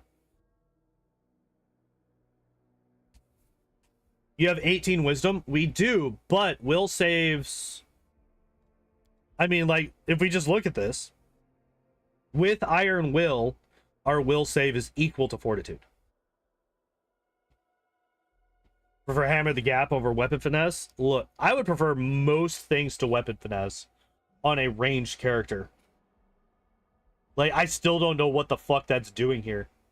There's nothing else in this entire build that hints at melee combat. Nothing. There's not a single thing that hints at melee combat outside of Weapon Finesse here at level fucking 3. They then did nothing with it. There's no other hybridness here. There's Outflank, but Outflank, any of these, I'm just like, no, we're getting this because of the Animal Companion. We're not getting this for us. Because, like, there's also back-to-back. There's also Coordinated Defense. Shake It Off, which can be anywhere. Precise Strike, like any of those. Outflank on range basically exists to yeah, that's a thing. Thinks Weapon Finesse works on composite bows. All right. So we were talking about a mythic rank. What was it that you're saying? Mythic rank that ignores DR, or a mythic ability that ignores DR. Outside of, if you could toggle thrown weapons, yeah, and then run into melee and then swing them in melee, but still have them be the same weapon.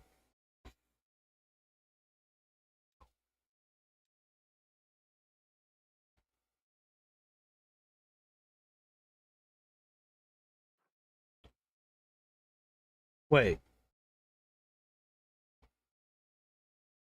Yeah. Yeah, it's just double con score instead of normal.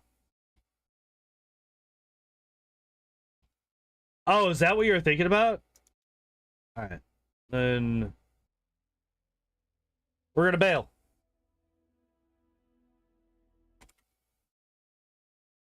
And by that, I mean we're going to kill that game because I don't feel like going through a whole-ass mythic path. DR Mythic is first rank, top left. When we get through, when we get up to level 6, we'll take a look at that. All right, new game, Inevitable Excess. Nothing new here. Custom. All right, and the last was the Ranger. Use the recommended build. Makes sense. Hey, look at that. It's the same one that we had for the Hunter.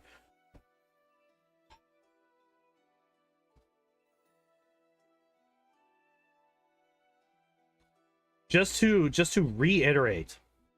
Lore, Nature, and Perception to list the class skills.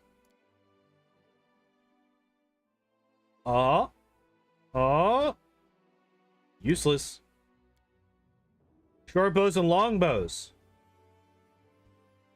As opposed to the short bows and long bows that the Rangers have access to already. Whatever, it's fine. Interesting that they go up to 16 was so.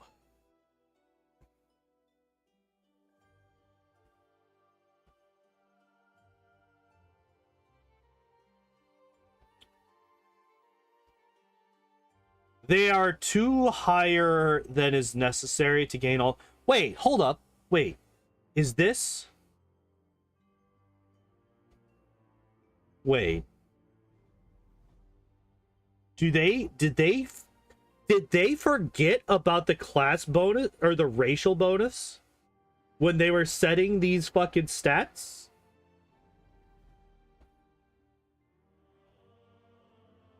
Did they forget that we got a +2 to wisdom? Because, like, the same thing happened with the hunter. Hunter goes up to level 6 spells. We had an 18 wisdom instead of 16.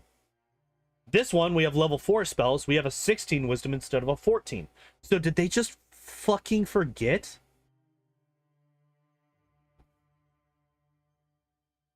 That there's a racial bonus to wisdom in this build?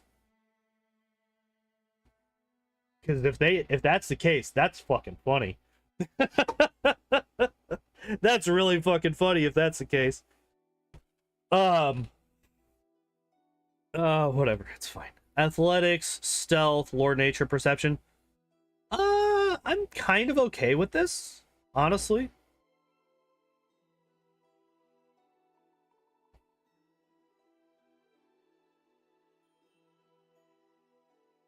That's a +1 damage they just threw away. Would they... All right, so let's break this real quick. Yeah, we would not be able to get enough strength for a +1 if we were to do that. Like, well, okay, so what we could do is we could have it like this, right? And then put 4 points into dex and 1 into strength. Dump int to get it? No, we don't dump it int in this. We don't do it.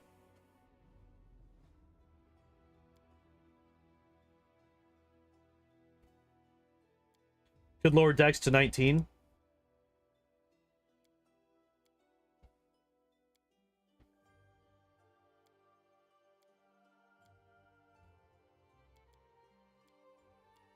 Where would you put the extra then? It is kind of messy. I will admit that. It is kind of messy. No mobility? Yeah. No mobility. Alright, I am going to exit and come back in because that did kill the auto build.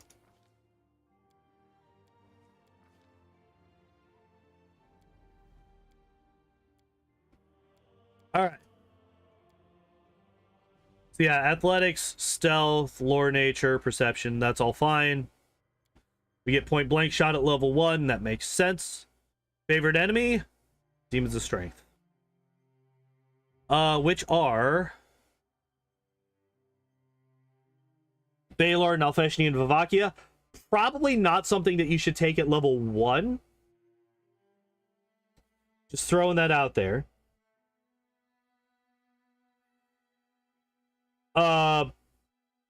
Probably... Yeah, we do, like, yeah, we do run into Dretches, we do run into Succubi. We don't run into the other one. We don't run into that one until later. Babao, Cambion, and Incubus. Yeah. I'll probably do, yeah, Magic Strength, Magic Slaughter Strength, I think, is probably the right ones. It's like the right order, I would say. But, wait. Here's a question.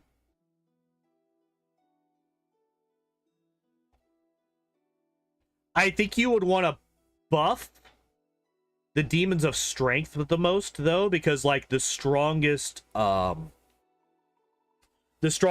that you're coming across are going to be the Demons of Strength. So I think you probably get Demons of Magic first, and then you get Demons of Strength at 5, and then immediately buff it up to a +4. And then you just keep buffing up Demons of Strength.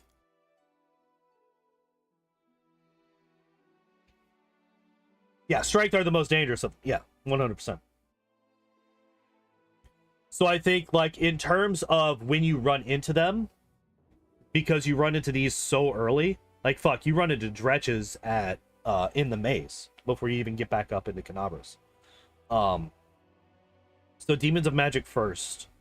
And then, yeah, you take Demons of Strength at 5, and then you just boost that every time. Sure, we're a Desnaman. That's fine.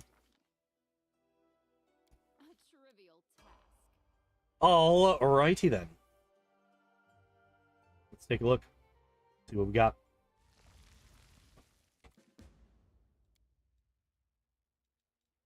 Go away. Archery feat, precise shot. I approve. Now, here's the thing. We have... There are a group of Cambions in the maze. Is there?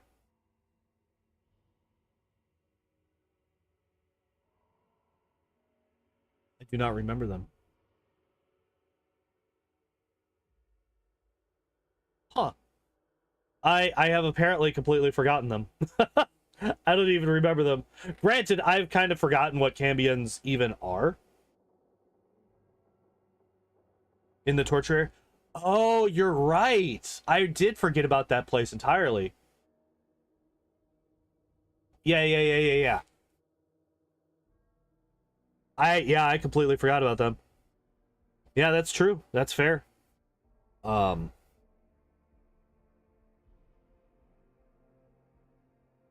Okay. Fair enough. Okay, so yeah, this was the thing that I wanted to think about for a second. So if we look at these archery builds, we get point blank shot, precise shot, rapid shot. Rapid shot is the only one that we have left here. Oops. They're the only ones that we have available to us. I guess, well, okay, so we do add 3 more. So I guess it's fine. Compared to the assholes that breathe fire and fire. Yeah, those are fucking pain in the ass. So I was originally thinking that maybe we hold off on rapid shot until we get another combat style feat, but we do add another combat style feat here.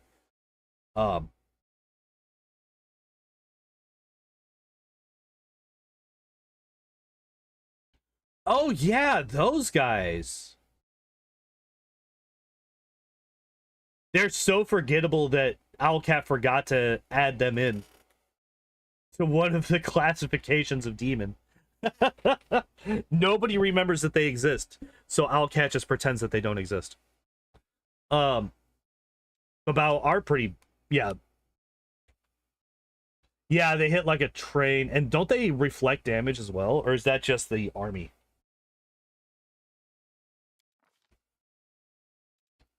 Forest?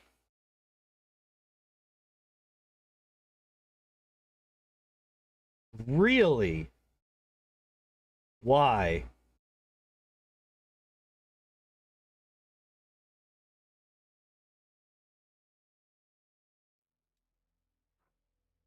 Nope, it's endurance, not toughness. Why forest? Wait, how often do we fight in forests in this game? Almost never. It's urban, abyss, desert, and underground are like the 4 that you would want.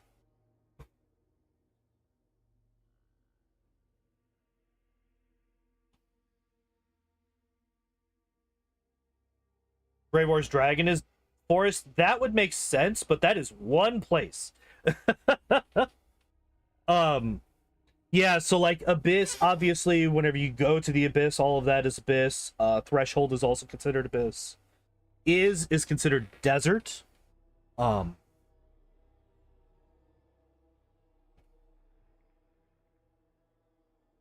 mean, you go to the Abyss in Act 4, which is like 13 or 14. So if we're looking at favored terrain, yeah, you could wait until 13 to get Abyss. But like you would want urban first because you start in urban.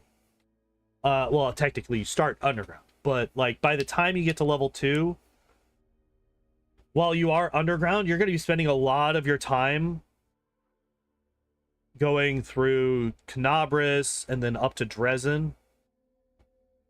I don't know what the chapel is considered. It might be Highlands even. I don't know. I'd have to look at it.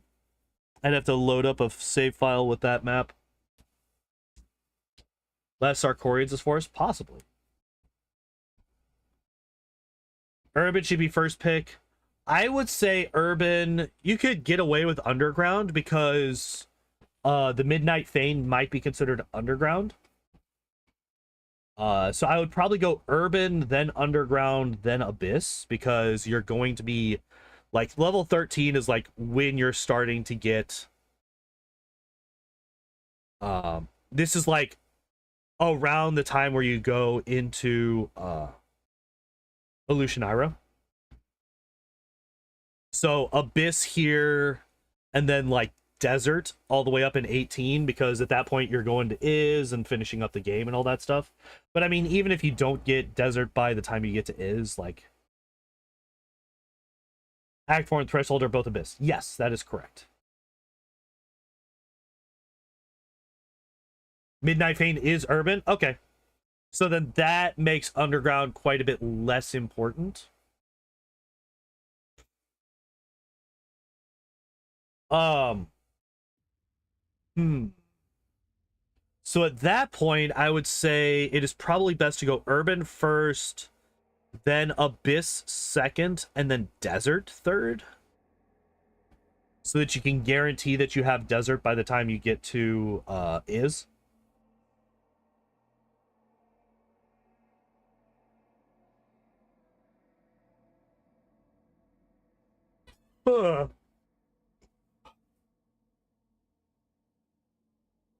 And then I guess the last one, it just doesn't really matter.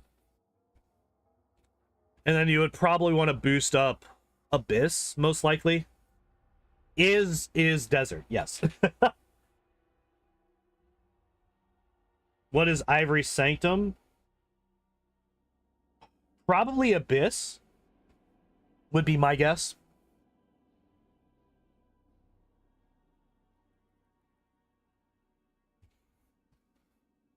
Yes, is.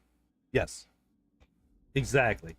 But yeah, anyway, also favorite terrain is probably one of my least favorite class abilities. It kind of sucks. We get a leopard. Interesting. I was not expecting an animal companion here. I was fully expecting a ranger's bond. Wow. Yeah, like, as we mentioned, I did not realize until today that Leopard has a trip attack. It's gonna load it up and double check. Hell yeah. Yeah, favorite terrain is just not great. I'm not a fan of it. Yeah, I'm actually far more of a fan of Leopard now than I was yesterday. That 21 dex is crazy, and the fact that it gets better and it gets dex to damage after level 7, or at level 4. Sorry, it's not even level 7, it's level fucking 4. You get that. The only real downside is you just don't get it starts small and becomes medium. So it's never rideable for a normal sized person. But beyond that, very good.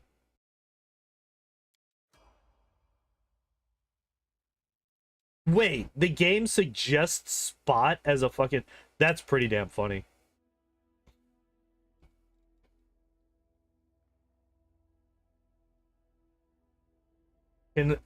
Enlarge animal, reduce person. If you reduce... Well, see, the thing about reducing person is if you're reducing person and you want to be in melee... Or, I'm sorry, if you are a melee character, you almost never want to reduce person. Because it lowers your strength. Unless you're going for a dex-based character.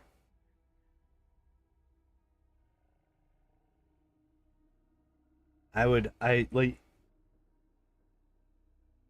lowers your weapon size too.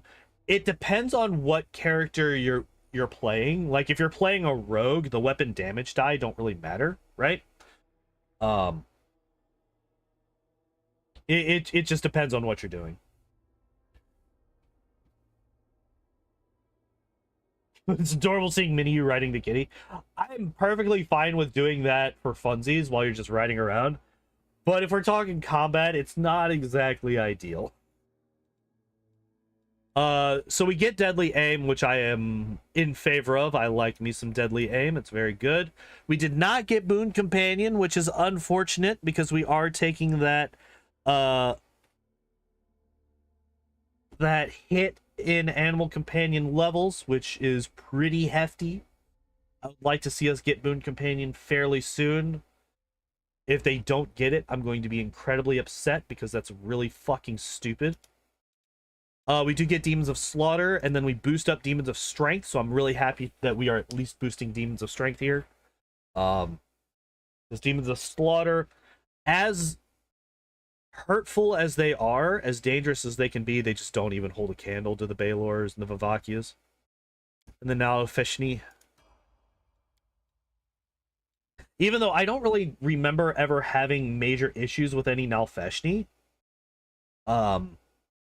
They're just big pigmen, and then they just die. But the Baelors and the Vivakias definitely can cause some problems in certain areas. So we now get Point Blank Master Longbow, so that removes any potential issues with provoking attacks of opportunity while you're riding as a little mini you riding the kitty. So that removes one issue. However, we don't get many shot here, which I'm a little bit upset about. On the other hand, hold up though. If we're trying to be completely optimal though, I don't know if we have access to Point Blank Master outside of these combat feats. I think that these are the only ones that we get access to fighter feats. I'll take a look at the next level. We'll see if we have access to something like weapon specialization or something like that.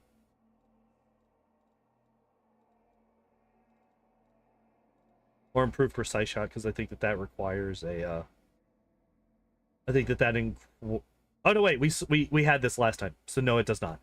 Well, yeah, we'll look for weapon specialization. Yeah.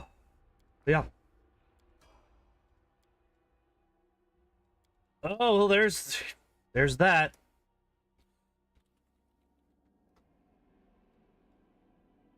Yeah, so we do not have any fighter levels outside of Ranger gets weapon specialization as a bonus combat feat. Not in their normal level ups. They do not have access to it. They do not get fighter levels without it. But yeah, there's toughness. Still don't have boon companion. You know what would be better than 7 health on your main character? 4 hit die on your animal companion.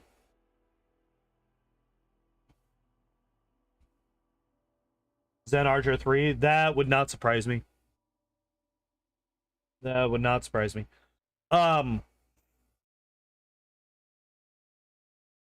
cells ignore feat requirements, exactly.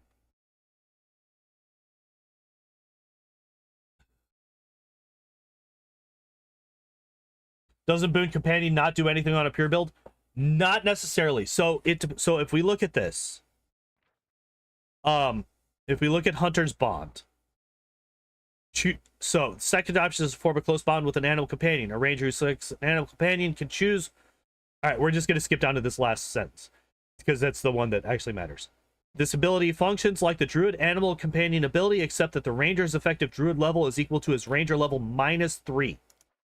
So our animal companion is only level 4 at the moment instead of level 7. Yeah, there are some classes that get it at their level, but a lot of the ones that don't come straight with a an animal companion at level 1 do take that penalty. Paladins take that level penalty, rangers take that level penalty. Clerics with the animal domain, I believe, need to get boon companion. They also take that -3.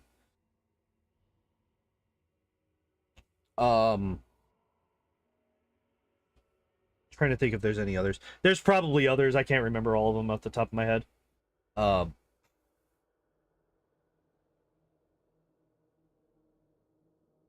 Their horses are full progression?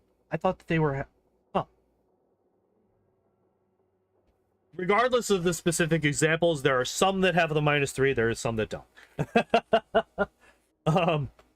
Seems that Midnight Fane is underground. Oh, okay. So then I think we go back to what we were saying. Actually, Midnight Fane isn't actually that dangerous. Midnight Fane isn't that big of a deal.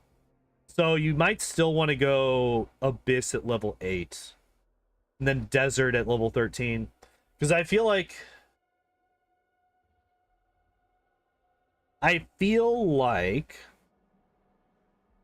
you want to make sure that you get that bonus against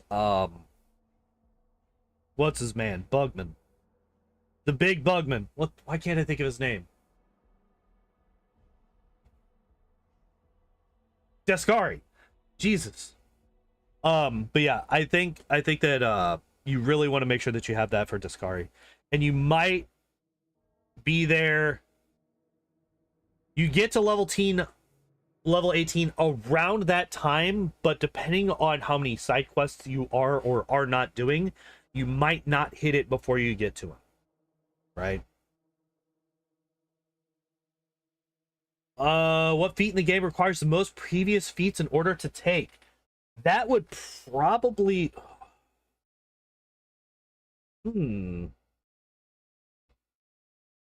I would say that the ones that require the most previous feats... If we're going off of strict prerequisites, it might be the like the style feats from Monk.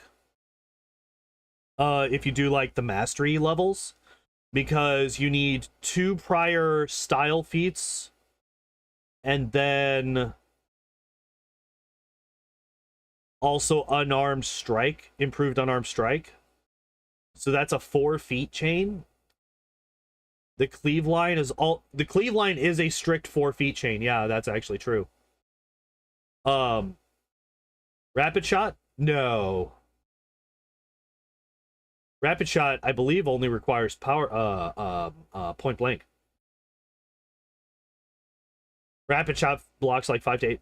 We're talking about how deep does that chain go? Because like if it splits off into 6 different things, that's one thing. But if the chain is strictly, because like to get to greater cleaving finish, you need cleave, or actually no, I'm sorry, you need power attack, cleave, cleaving finish, great cleave, and then greater cleaving finished. Improved, critical improved. That's true. If you're going trickster, then you definitely have that one. But then like if we're talking about how many, I think if we're going strictly, you cannot access this without all of these other ones. I think greater cleaving finish might be the longest, because that's a 5 feat chain that you just need to get through to get to that final one. However, if we're talking about making something viable, critical mastery might be it. Because if we're talking critical mastery, you would want weapon focus, improve critical focus, one of the critical feats, so we're up to 4, the second critical feat, so that's 5, and then critical mastery, so 6 minimum. And then if you're a fighter, you would also want like greater weapon focus and weapon specialization. So up to 8 if we're talking about like making that final feat optimal. Spell perfection is in the base game. It is not. I don't even know what that is. So unless it's like a mythic thing on a path that I don't know, it is not a base class thing. But yeah, I think it would be, if we're talking strict prereqs, I think it would be greater cleaving finish. But anyway, toughness is a shit feat and don't take it. By the way. All right, hooray, we're wasting another favorite terrain. We're getting highlands. We are ignoring all of the places where the major... So this is like, hey, do you want to go on side quests and never actually progress the game? Take these. Level 15 feats, requires 3 metamagics and spell focus. Interesting.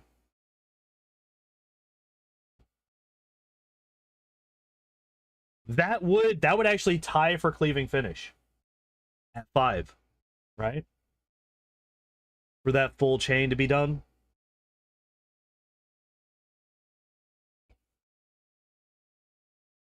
Except instead of like 1 to 1 to 1 to 1 to 1, it's 1 to 3 to 1.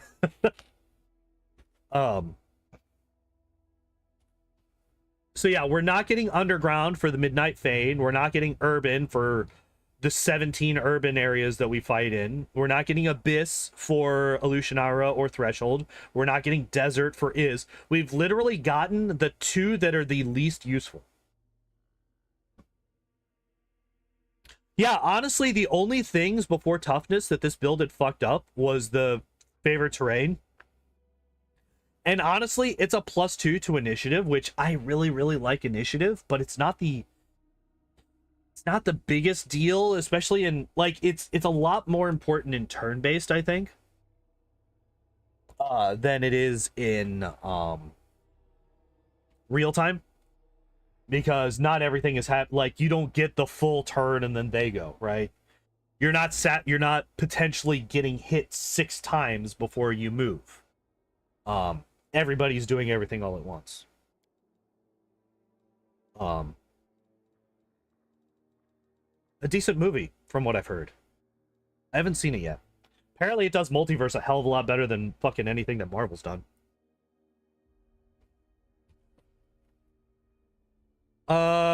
Yeah, fucking bullshit. Bullshit. Both of these are bad. Forest and Highlands are probably, are like I said, they're the worst too. Clustered shots, I approve. It does hurt me that we don't have Boon Companion yet. Do we have Many Shot yet? No, we do not. So we currently have 3 attacks because of Rapid Shot. Potentially 4 if we have Haste. Wait, does Rapid Shot stack with Haste? Yes, it does.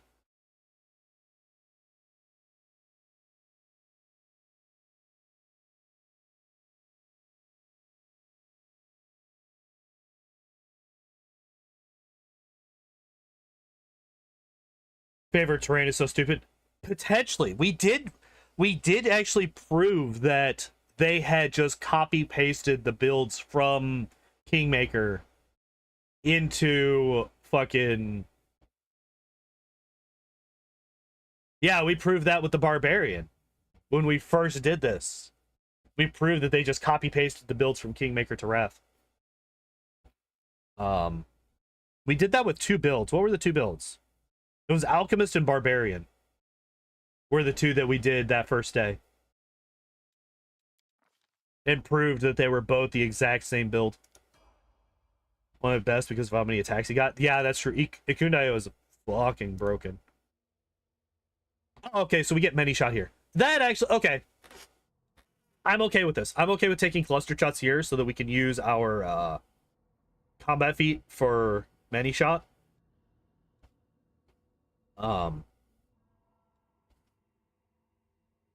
Like 42 point by Aru.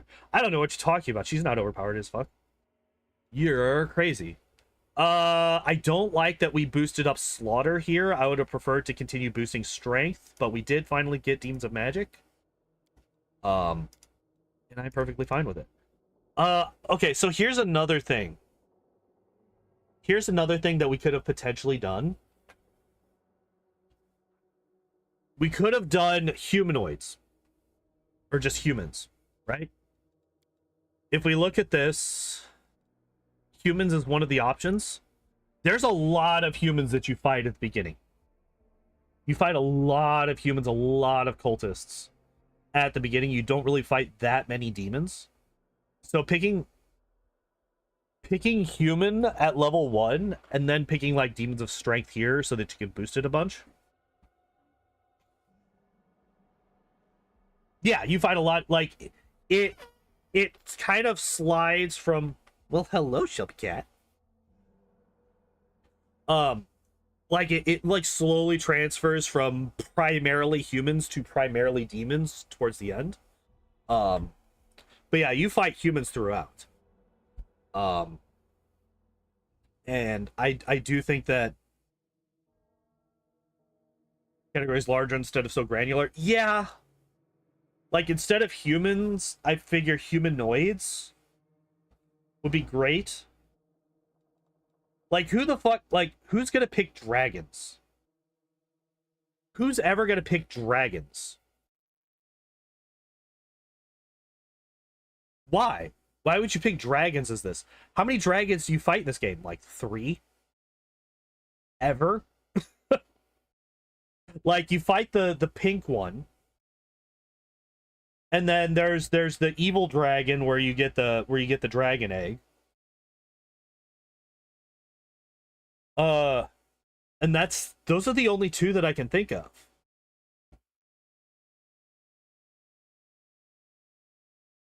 Because like Trendeleven is undead. She's not considered a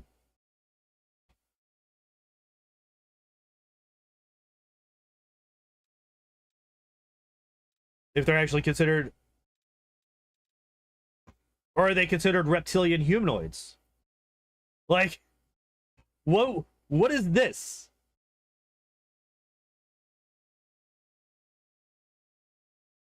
Why reptilian humanoids?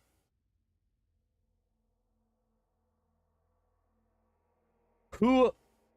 Yeah, it's literally lizard folk. How many lizard folk do you fight in this game? Are there any? Like, imagine picking this. Imagine being a new character. Magical beasts. Magical beasts, I think are like chimeras, manticores, those types of things. Another thing that's far more prevalent in Kingmaker, like especially in Chapter 3, you fight a lot of those. Trolls are monstrous humanoids? Yes, trolls are monstrous humanoids. Trolls are giants? Like, here's the thing. Like, it also just doesn't tell you exactly what these mean. So, unless you're, like, scrolling over the characters that you're fighting and jotting down, it's... Like, what is a monstrous humanoid? What counts as that? What counts as a reptilian humanoid? Do kobolds count? Or are they dragonkin? Like, undead are easy. Vermin are easy. Do we even fight any magical beasts? Probably like 1 or 2 on a side quest somewhere. But like, how many goblins do we fight in this game? How many gnomes? Or fae? Or elves? Like...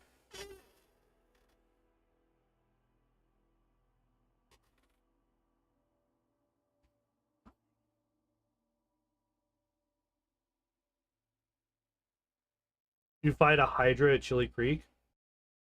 Are mongrels monstrous humanoids? Yeah, like are they monstrous humanoids or are they just considered humans? Like what are these categories? They are very vague. Like some of them are, you know, pretty self-explanatory. Animals are just normal animals. Constructs are constructs. But like even dragons, like you would You could argue dragon is really specific. It's dragons. But is this all dragonkin? Do kobolds count as dragons, or do they count as reptilian humanoids? Dwarves and elves are fairly specific, despite the fact that you barely fight any of these. Fae, relatively specific. Depends on who you ask for that kobold one. I'm asking Owlcat. And the unfortunate thing is that we don't get an answer from Owlcat unless we actually run into a kobold. Which, also, to be fair, the only kobold that I can think of is the friendly one. I don't know of any other kobolds in this game. If you ask kobolds, then yes, they are. Alright, well then I guess we're going for favorite enemy dragons. Giant humanoids versus monstrous humanoids. What? Gnomes, goblins, halflings, like humans you fight a few of. Halflings or goblins? I don't remember any. There's some in the Isle. Yeah, like Fae. Yeah, for sure. There's definitely Fae in the Isle. Cyclops are monstrous. Aren't they giants? I thought they were giants. You fight one gnome. Yeah, that's why I was specifying not fighting goblins or halflings, because I remember the gnome that you fight in this game.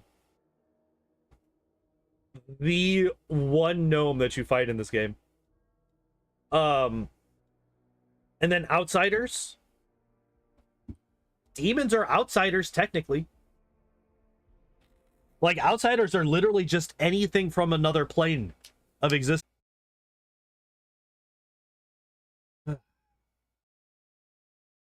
And coming back in here. All right.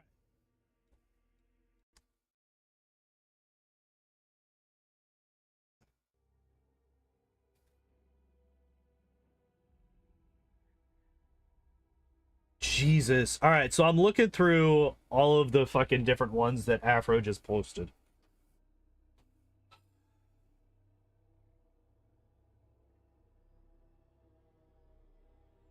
So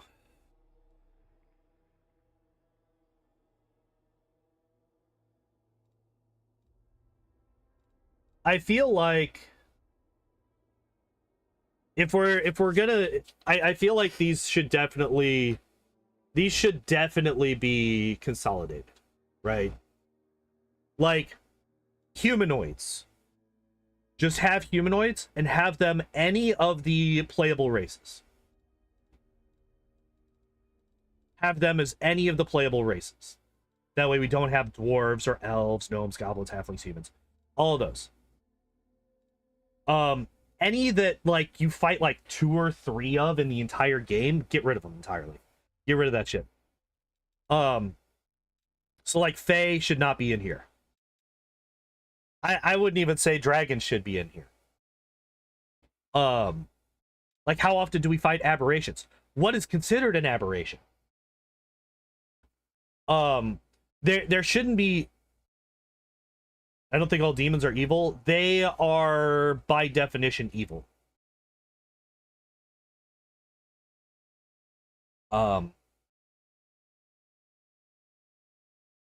Yeah, demons by definition are evil. Days Other is an outsider. Yeah, like also, whenever I hear about outsiders, I definitely think of the Dresden Files version of outsiders, which are like Lovecraftian Cthulhu monsters from outside the universe.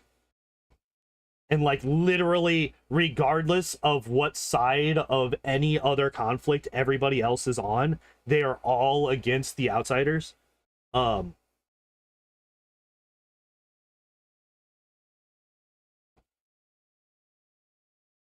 Covers demons, daemons, and devils. Yeah, like if you're gonna, I would just be fine with having demons as one of the favorite enemies, or hell, even have the 3 different types of demons. You know, so that there are more choices. But like, how often do we fight undead? How often do reptilian humanoids or plants come up? How often do outsiders come up? Like, get rid of these types of ones that are just like fluff that don't actually do anything. And are potential traps that just get newer players. Oh man, this sounds cool. I'm gonna be good against this one. And then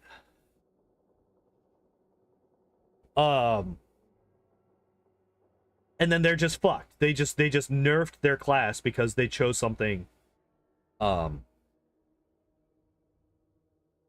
are the third biggest group to choose from. How often do we actually fight undead though?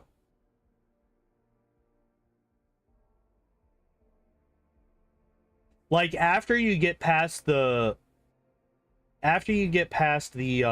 place, the chapel, where you get Mythic 2, how often do you fight undead? Like, there's Terendelev.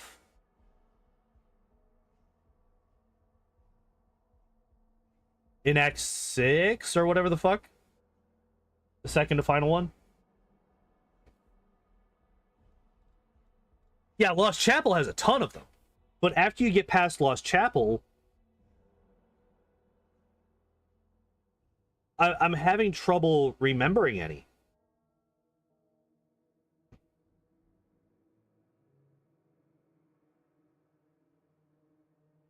Gargoyles are monsters. They're not constructs?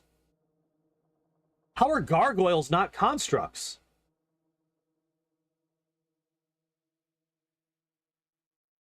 Like, what the fuck? They're literally stone brought to life. That is the definition of construct. What the fuck?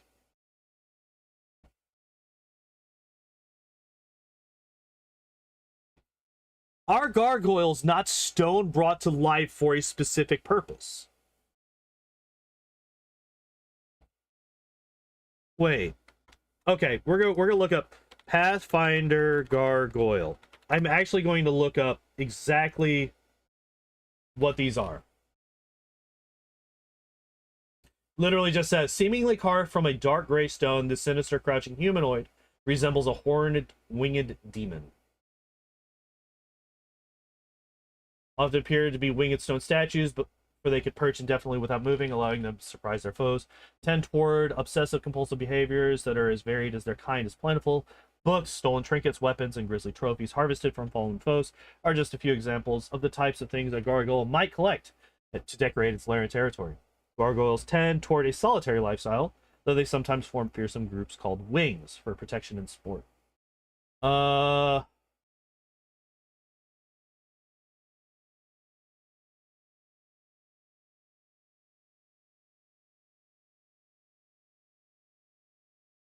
Brought to life via undead magic. What the fuck?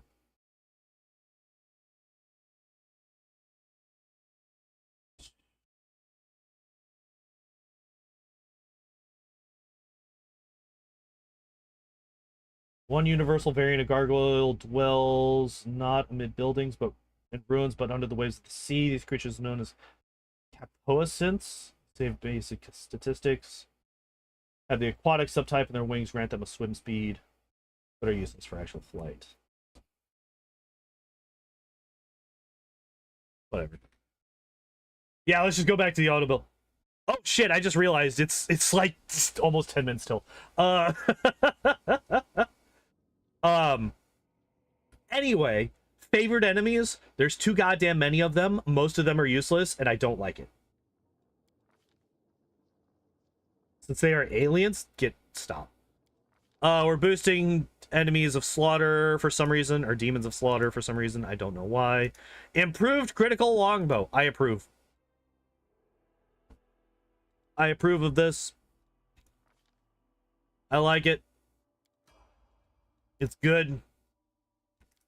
Boosting dex more, that's fine. Camouflage. I mean, I could see them being an elemental as well, yeah. But, like, my immediate thought is, what? Wait, we don't have weapon focus yet? Holy shit, we don't have weapon focus yet. We finally get underground at level 13, just in time for us to be in the abyss.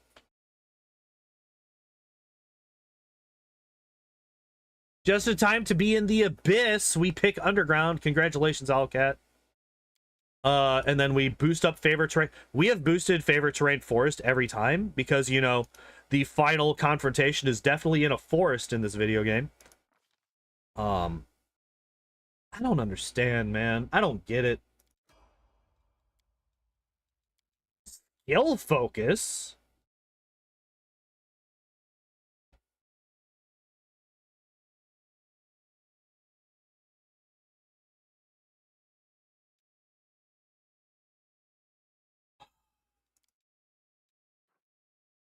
I mean, okay, so we are a lore nature person. So I'm not like, of all the skill focus, at least it's not, what was the class that we had last week that took skill focus like took 2 feats for perception without putting a single point into perception? At least this isn't that. All right, at least this one, they fucking, was it Arcanist? Wasn't it Bard? I thought it was Bard.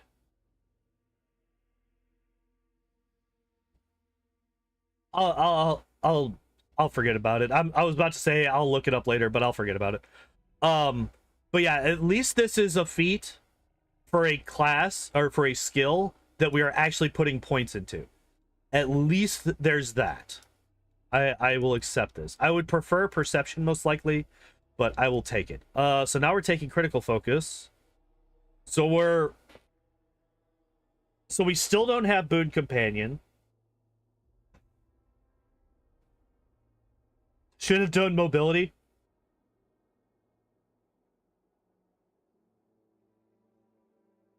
Yeah, perception is the only other one that I would put it on. I wouldn't put it on any of the others. Oh, hey, look, favorite enemy undead for the point in the game where we're not fighting any more undead ever again.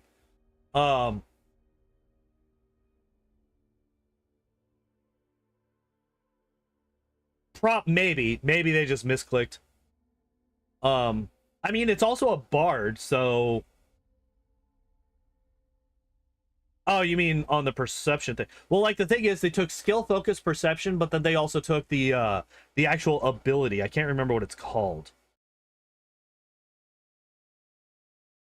I can't remember what it's called, but it's like the bardic ability or like the rogue thing. Canny Observe, thank you. That one. Yeah, I don't fucking know. But like, the fact that we don't have Boon Companion still is really hurting my soul. Like those annoying ghosts used to address. But is like, is a couple of enemies worth taking an entire class feat for? Like, why would you take undead as an ability here? Yeah, like, I don't know, man. Oh, we're boosting up demons and magic. We got to keep them all equal across them. We got 1 boost for strength, 1 for slaughter, 1 for magic. We're gonna have, look, we're gonna have boosted up undead here to keep them all even for the even numbers and danger of those types of enemies that we run into at that point in time. All right, let's keep going. Nothing at level 16.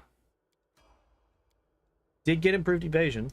Staggering critical. We got there. We got to the worst critical feat in the video game. Congratulations, everybody. We did it. We got to the worst one. Literally take any other one, but take tiring. And then take exhausting. Or if you don't want to spend 2 feats, just take sickening. If you have only 1 feat to take sickening. If you have 2, take tiring into exhausting. They do still get a round of staggered, but that just means that, oh no, they walk slower and they can't attack after they walk, or they only get 1 attack instead of their full round. Instead of they take a -2 to all of their physical stats, or they just can't attack. Isn't that what, or is nauseated they can't attack? I can't remember. Sickened might be a -2 to everything. Regardless, either way, it's still better than staggering. Because it doesn't require a feat. It is just what it is. An urban.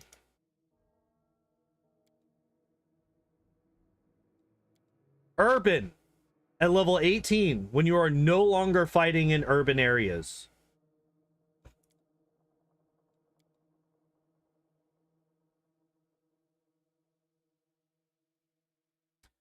Okay, and hey, look at that. They're boosting forest still because fuck it, I guess. Oh, hey, there's skill focused perception, so they did double down on that.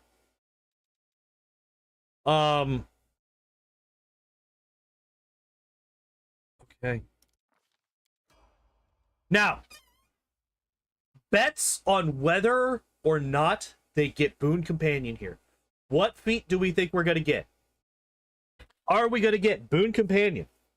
Are we going to get Lightning Reflexes? We already got Toughness. We can't get Toughness again.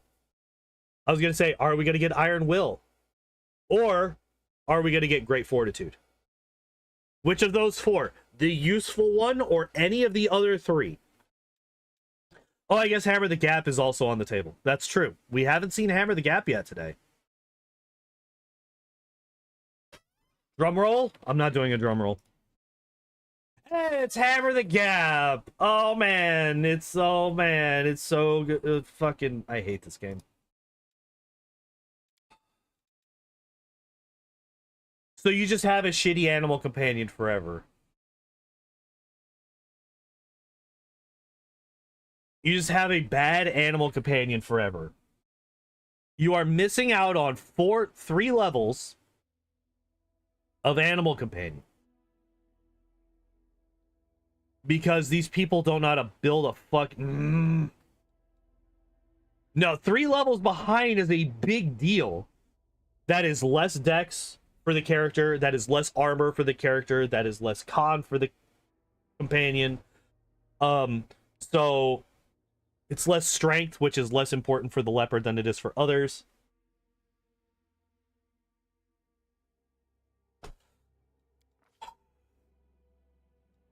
All right, let's see what we get at level 20. Magical beast. Oh man, they got oh yeah, and BAB. At least they boosted up Demons of Strength for a second time. We did not in fact get a boost to fucking undead. But magical fucking beasts. Honestly, what I would have chosen at this point, I would have chosen Outsiders. Because you know what is an outsider? An Aeon. You know what else is an outsider? An Angel. And what do you fight in Threshold? If you haven't done all of the side quests to prevent it, you fight both an Angel and an Aeon. I would have taken Favorite Enemy Outsiders here, in all honesty.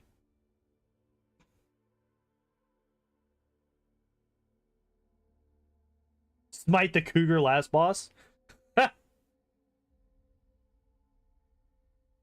Oh, god damn it.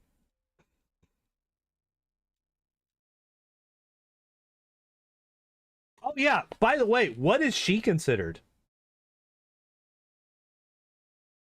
Is she a monstrous humanoid? Is she a magical demon? Or what is it? Demons of magic? Is she a demon of magic? Is she a monstrous humanoid? Is she just a human? Is she... I don't fucking know. An aberration? An outsider? 3 halflings and a trench coat? I almost said a dwarf. I wanted to say a dwarf just for shits and giggles. But, like, is she a succubus, though? Is she? I actually, like, this isn't me, like, pushing back. I actually don't know.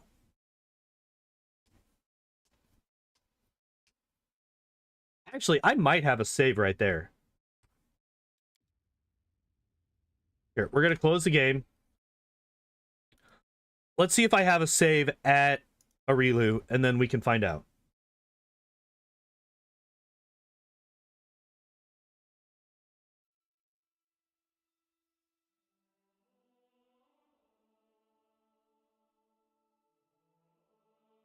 I like how the game is showing up for you guys, but it's not showing up for me. my fucking screen is just black. All right, there we go. All right.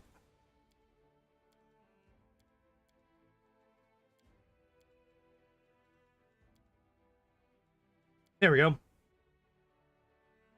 Dracorian sorceress before she put the world wound in herself and yeah. So let's find out, what is Arilu Vorlish? Technically, what is she?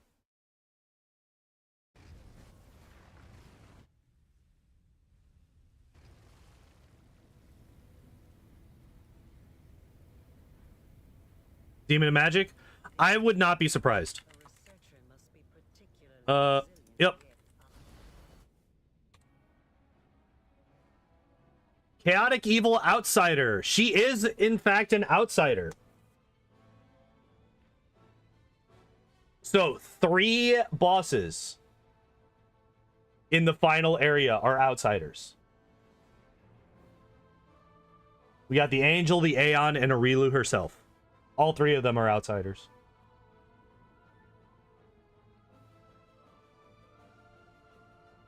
Well, there we go. Figured it out. And just in time, too, because it is now 9 o'clock.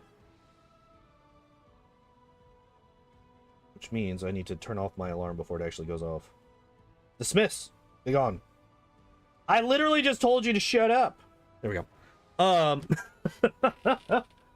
Demon Slayer does nothing to her? Yeah.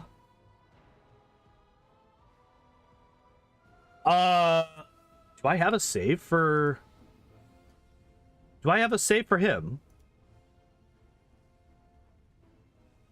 I have so many quick saves in Threshold. Do I have a save in Is? I do. I do have a save in Is. What is Deskari? No, I don't wanna. No, I don't wanna. It's a sub.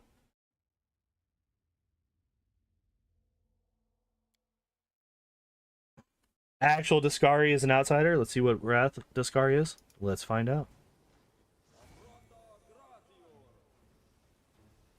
Let's find out. Bye. Alright, what are you? Yep, just an outsider. Imagine being Vermin. Oh my god, that would be incredible. I would fucking love that. I would have absolutely lost my mind if he was Vermin. I would have lost my fucking mind if he was Vermin. Oh my god, that would have killed me.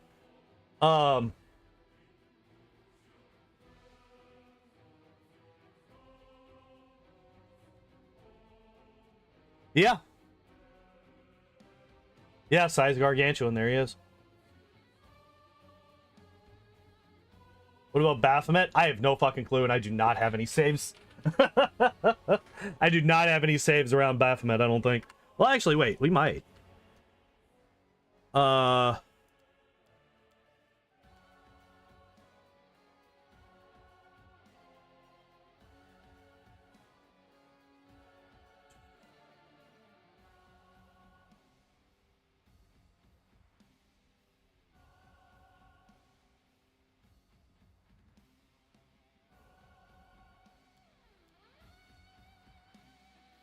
Baphomet is probably outsider as well. I would assume any Demon Lord is probably an I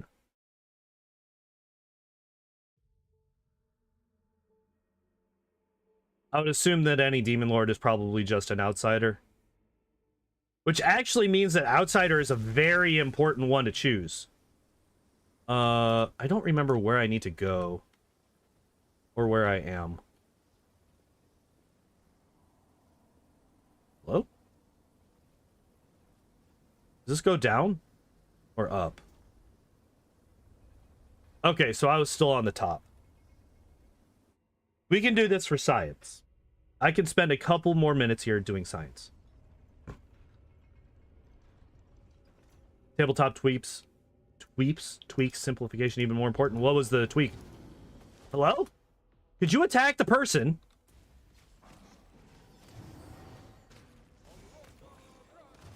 All right, I'm actually going to turn this down to story because I'm just trying to get through this right now.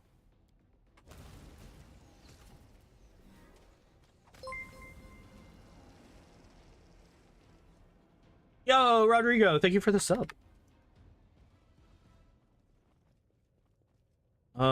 We go left and then... No, we go straight across, right?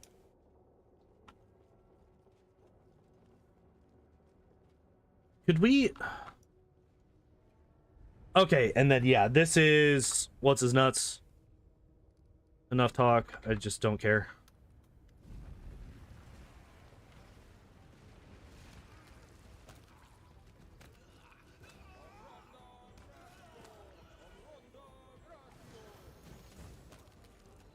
Alright, and then we need to loot him for the key.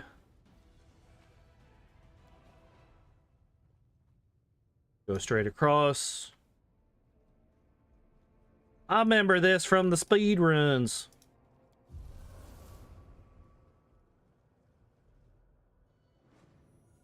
Yeah, don't care. Don't care.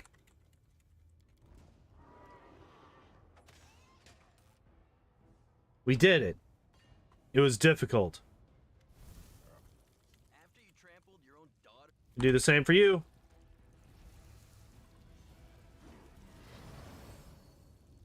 Rude. Alright, what are you?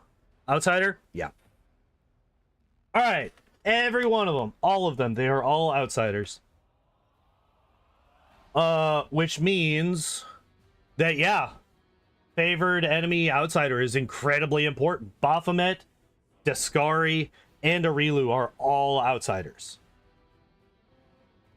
So, he's a war priest? Oh, apparently, yeah. Apparently he is. Yeah, no problem. One of the reasons I'm here is to help show people what the fuck is going on in this game. But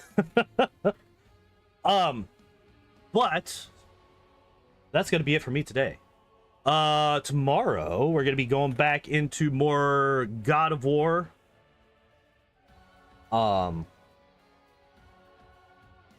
Yeah, God of War tomorrow. On Friday we will actually do the Magnemite run. We were supposed to do that last week, but it was roughly 7 billion degrees in my house and I just didn't feel like moving. And then, yeah, on Saturday we'll do more Baldur's Gate, and maybe we'll actually make some progress. We haven't done so as of yet for the last, like, 2 streams, but maybe this week we will actually do that. But yeah, thanks to everybody for hanging out. I appreciate y'all as always. And as always, I hope you all enjoyed the stream. Hope you all have a good evening. And I hope to see you next time. Bye-bye!